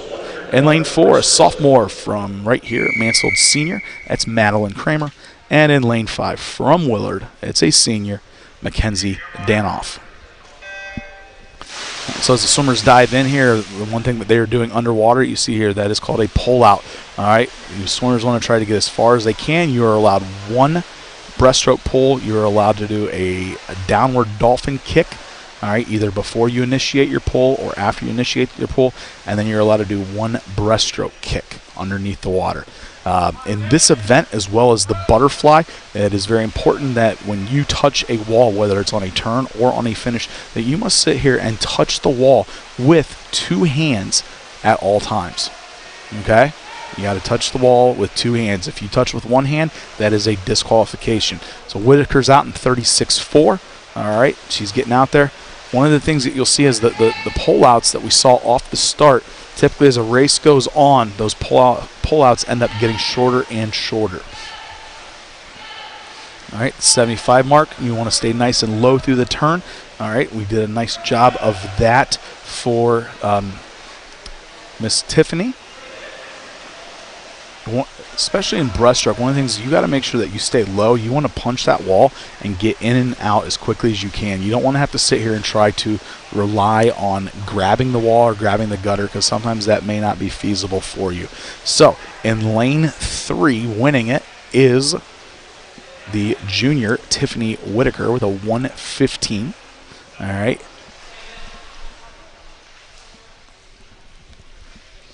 So we finished the women's 100 breaststroke. Ava Long with a 131. Zoe with a 121. We had a 115. Second was Maddie Kramer with a 120. And in lane 5, taking 4th place, was Mackenzie Danoff with a 126.85. Event number 22, this is the last individual event of the meet. We have the men's 100-yard breaststroke. There will be 2 heats. In lane number 2, heat 1, lane 2, we have Mason Carnahan, freshman from Willard. Lane 3, Ty Cox, a junior from Shelby. And in lane 4, we have Jordan Elder, a junior from Mansfield Senior. All right, so good start from Carnahan out there in lane 2. All right, nice long smooth stroke from Cox in 3. And over there in lane 4, we've got Jordan Elder.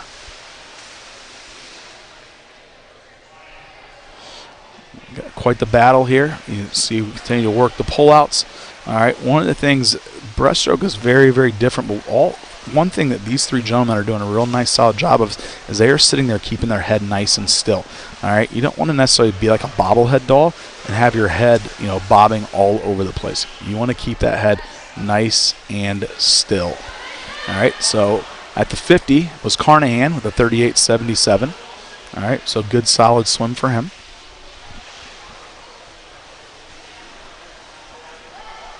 And closing in on him is Ty Cox in lane 3, and we are tied at the 75.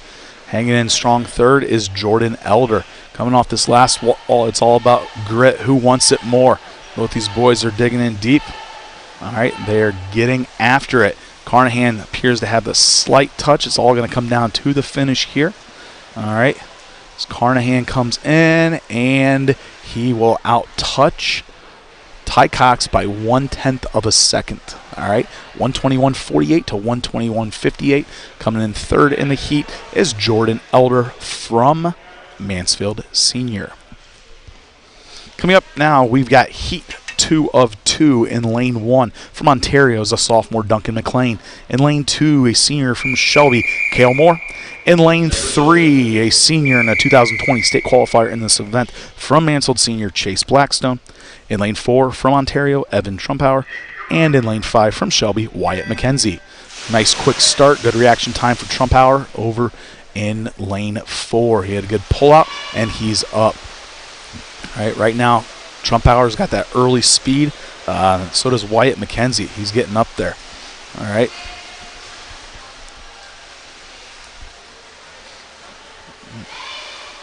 Evan looks good. He's shrugging his shoulders. He's shooting forward, snapping his ankles together. All right. Right now, Blackstone's just a little up and down in the water, not shooting forward as much as he could. All right.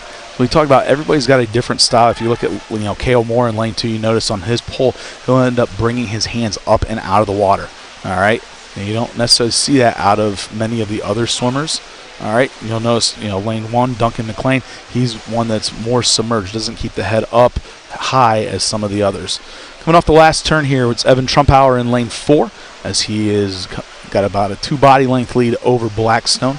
All right. And this looks to be a real strong, solid swim. About a 106 here. Yep. We'll go 106.54 for Evan. Coming in with a 109.60 is Chase. And third from Shelby is Wyatt with a 112.83. In lane 4 from Shelby, that is Cale Moore. And he goes a 114.46 and coming in 5th in the heat with a time of 121.50. A sophomore from Ontario, Duncan McLean. All right. We are now done with the individual events, and we move on to the last 2 events for this morning / early afternoon's contest, and that is the 400-yard freestyle relay. We'll have 2 heats on the girls' side, 2 heats on the boys' side. And heat 1 right now for in lane 1 is the Mansfield Lady Tigers, and in 2 are the Lady Crimson Flashes from Willard, lane 3. So 400-yard freestyle relay. Each swimmer will swim 4 lengths of the pool or a 100-yard freestyle. So this is the longest event that is, or the longest relay event, that is contested at the high school level. Just like we had in the 200 free, relay, or in the 200 medley, each person is doing 1/4 of the race. Here, everybody will do 4 lengths of freestyle. We go through here. Typically, you want to get splits based on your 100. And this event, I can tell you, at the end of a meet, is one of those that you either love it or you hate it. A lot of people love it because the 400 free relay could oftentimes determine who wins a meet, especially in like a championship setting, a championship format. I've seen many meets where the 400 free relay has come down to determine who's winning it and who's not winning the meet. At the same time, there's a lot of people that don't like it because of how grueling the event is and how they may be tired from swimming the rest of their meets throughout. All right, they must have been super tired. Maybe you swam the 200 IM and the 500 free already, and now you're being asked to hop up on the block and give it your all, in a 100 freestyle and the 400 free relay, or maybe you just swam breaststroke, and now you've got to go from breaststroke right into the 400. That can be very taxing and very draining as well. So here we are about 150 yards in. Lane 1, Mansfield Senior's got a slight lead over Willard. They're in lane 3. All right, first split was a 38. Willard had a 34, 4 seconds gained. And we're sitting here and we're watching Willard's trying to make this push here as we are coming up here. And the girl from Mansfield's breathing to her left, so she can't see the Willard girl passing her. But that might benefit her here as she flips and goes into the last lap, as she's able to now sit here and look and see, oh, hey, there's the Willard girl. I need to get after it.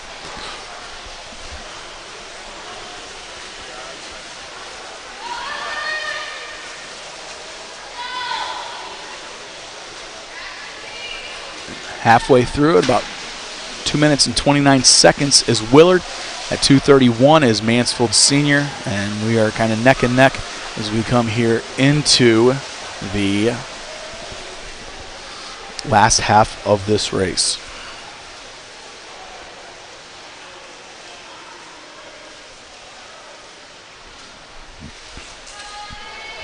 Now, one of the things that we typically have in a high school meet that we did not have the luxury of seeing today, and this happens at just a few schools in our area, but is actually the diving competition. So earlier when we took our break, a 10-minute break after the 50 freestyle before the 100 butterfly, that is typically when diving would be held. And they decided this year not to host diving at this Mansfield Invitational. Talking with Coach Jacob Pearl, they are planning on doing that next year, and they're planning on getting more teams here. They'd like to do a 2-day format where they do the diving on Friday night, and they bring divers in from all over, and swimmers or divers would do an 11-dive format. Which is 11, each diver would do 11 dives. That is something that you need by the state in order to go through and to be eligible to compete at the postseason. So Willard's coming in here at about 3:52, 3:53. They'll be in at 3:55 as we are now into our final anchor. We are into our final swimmer. And here we go. We're on the anchor legs for both swimmers. But yeah, getting back to that, typically we would have diving. That's something that we did not have. And it's amazing to see what the kids can do on boards. They got some really phenomenal divers in this area. Kids that can twist and spin and flip. And so next year, the Tiger Invite, they are planning on running that. We come here, we got about 55 yards left to go. Willard looks to have a somewhat commanding lead in this heat of the 400 freestyle. All right, as Willard's coming in with a seed time of 5:19, and it looks like if their anchor can finish, they should be able to break that. And with Mansfield Senior, if their anchor can finish as well, they might be able to break their seed time of 5:35 and have some new season best times.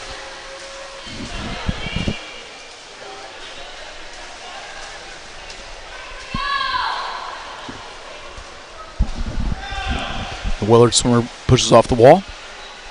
And we do apologize that we do not have the names for swimmers and relays. That was not provided to us. A lot of times kids will all look the same in a cap, but here we are coming in. Willard's getting close to that 5:19, and they're just going to miss it by about a second. So nice swim to take first here. It's the Willard Lady Crimson Flash, the time of 5:20.84. And coming in to finish up for Mansfield Senior. All right, and they end up with a 5:33.28, so season best time for the Lady TY Tigers.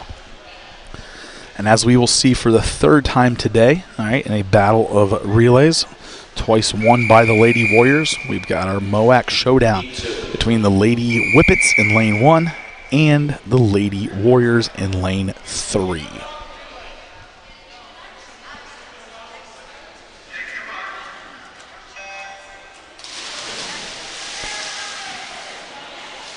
Leading off for Ontario's Bree Trumpower, and she's out to an early lead. Looks like she's not going to be caught here in this first leg.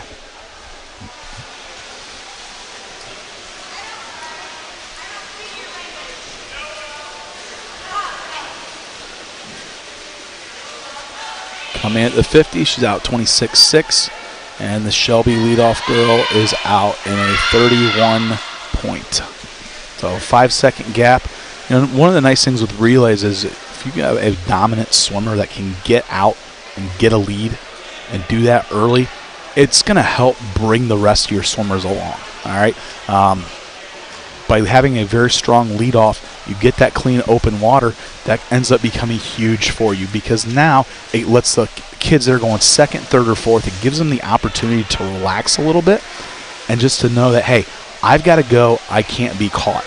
As opposed to putting a kid in a pressure spot where it's like, you know what, I'm behind. I need to go, and all of a sudden, maybe a little mini panic attack ensues. All right, and so that's not something that we necessarily want to do or want to look at here. But we are, 150 yards into the race. Ontario's already up a whole 25 over the team from Shelby.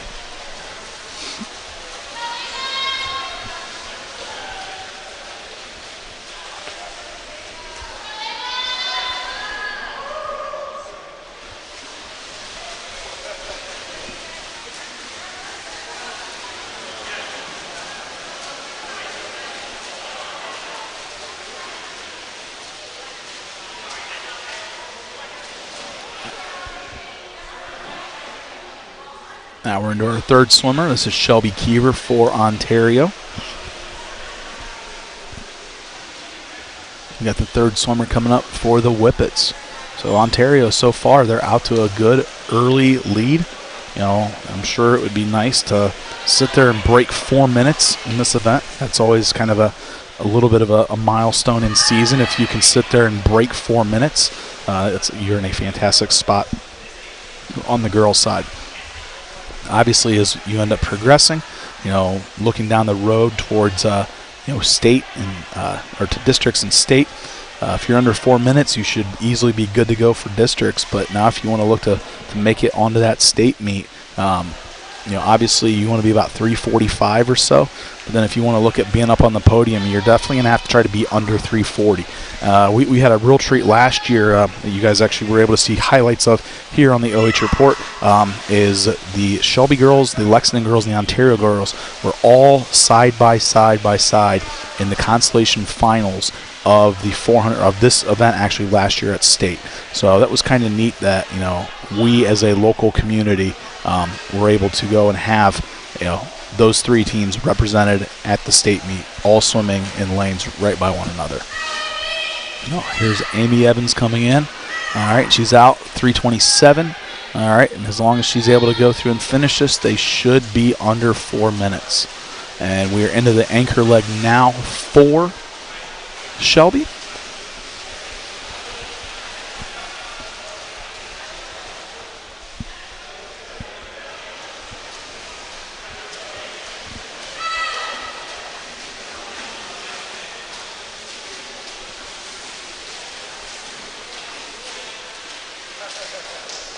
And they do that, 3:58.79. The Warriors are under for the first time this year, which is awesome to see. And I will tell you what, these Ontario girls, you can tell they're tired, but they look good and they are dominant.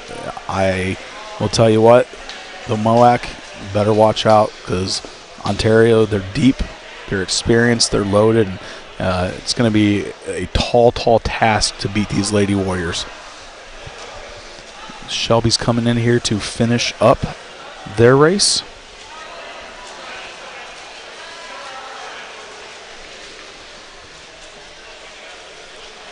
And Shelby finishes out with a 4:41.23. We are into our final event for this morning, or I guess I should say this afternoon, as it is 12:30. And it's event number 24. It's the men's 400-yard freestyle relay. There'll be two heats. In heat one, in lane 1 is Crestview. In lane 3 is Shelby.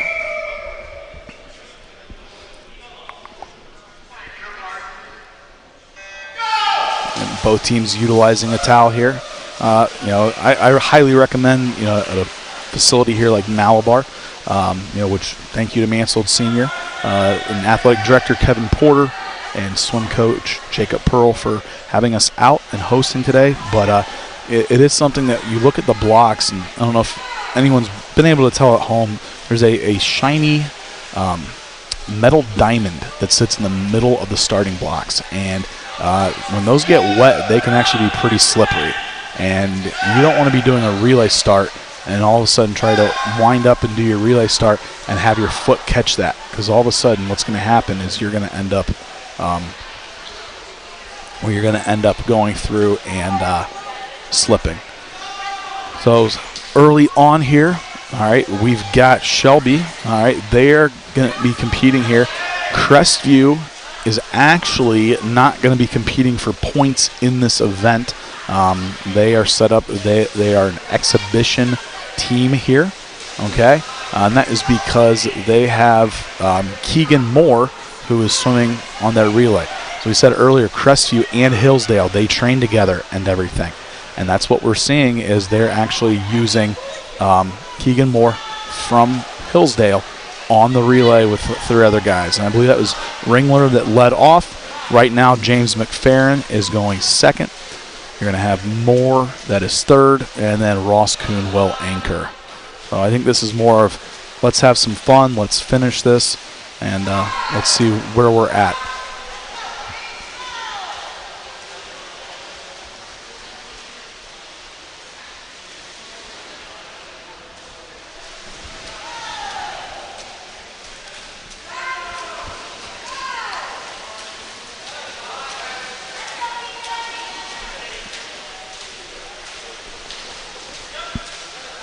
There's the halfway mark.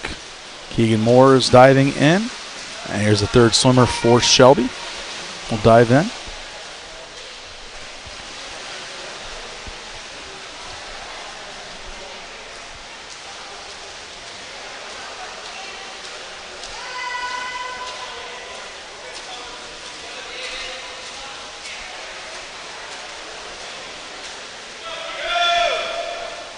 First 50 for Keegan. He's out in 27.55.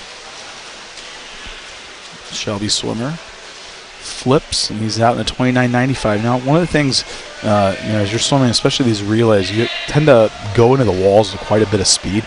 So it's very important to keep your head down as you're swimming into that wall. You want to make sure that you're not jamming the turn. If you're going in with a full head of steam and you're breathing the last couple strokes in, you have a tendency to jam your wall, and then you're going to have no momentum coming off of it. So Keegan will take his 27.55, match up with a 31.0. He goes 58, and here comes Ross, who's now in for his final swim. And we have the final anchor here for Shelby. Split of about 107 for that third swimmer from Shelby.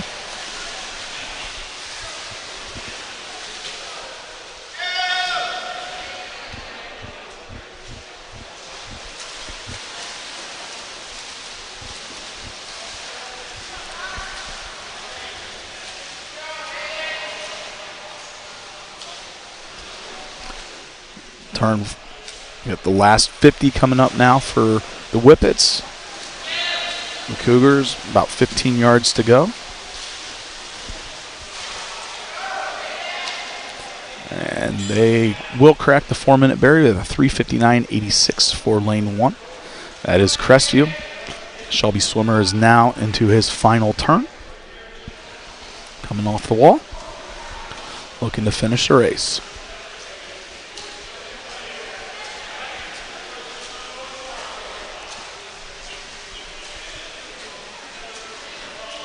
And finishing second in the heat with a final score, or final time, of 4:26.35 is the Shelby Whippets.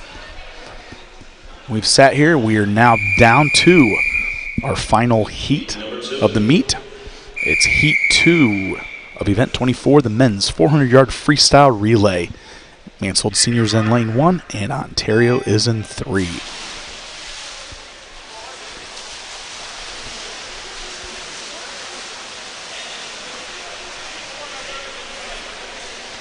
All right, Evan Trumpauer in lane 3. He's out to an advantage. He's getting up there on the field.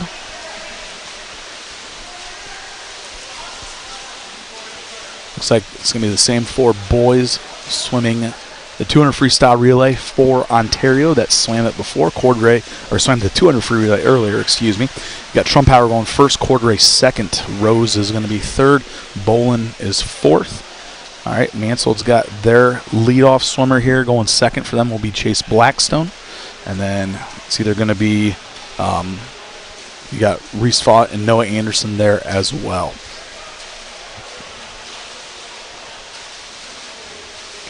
56 out of Evan to lead off. Comes Colin.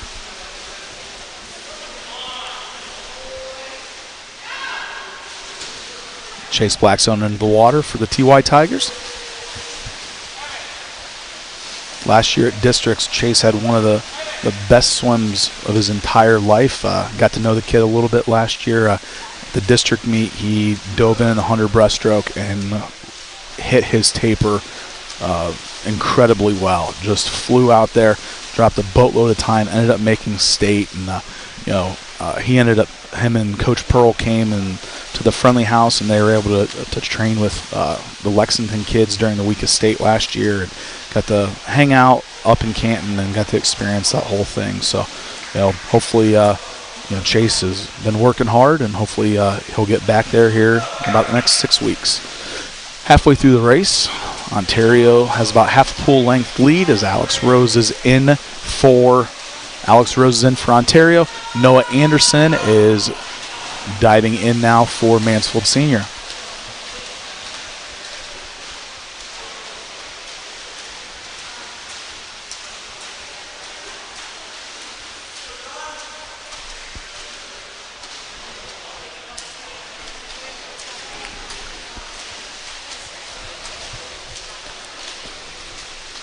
As you can see with a lot of these kids, all right, they're leaving it all in the pool. They are tired.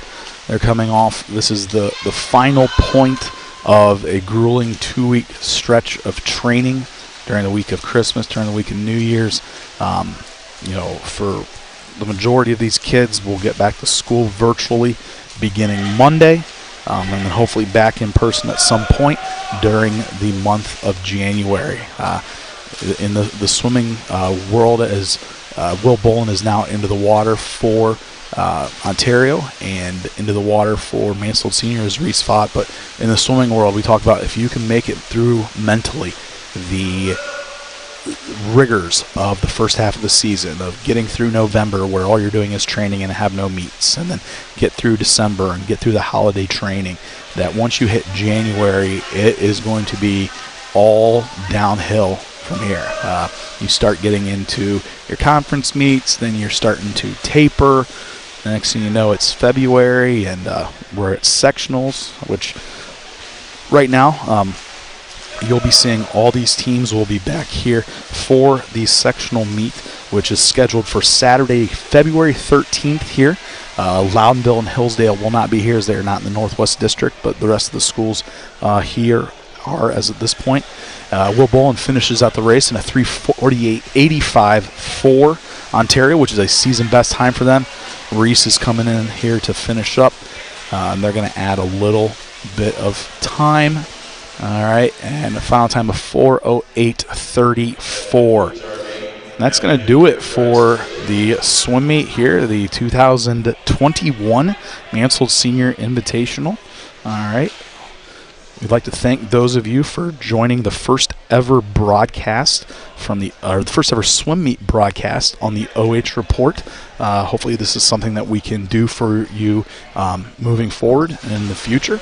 Hopefully those of you at home were able to watch your kids swim today and were able to go through and learn something about the sport. As Brian Skowronski left earlier, I'm Brock Spurling for the OH Report. We're signing out.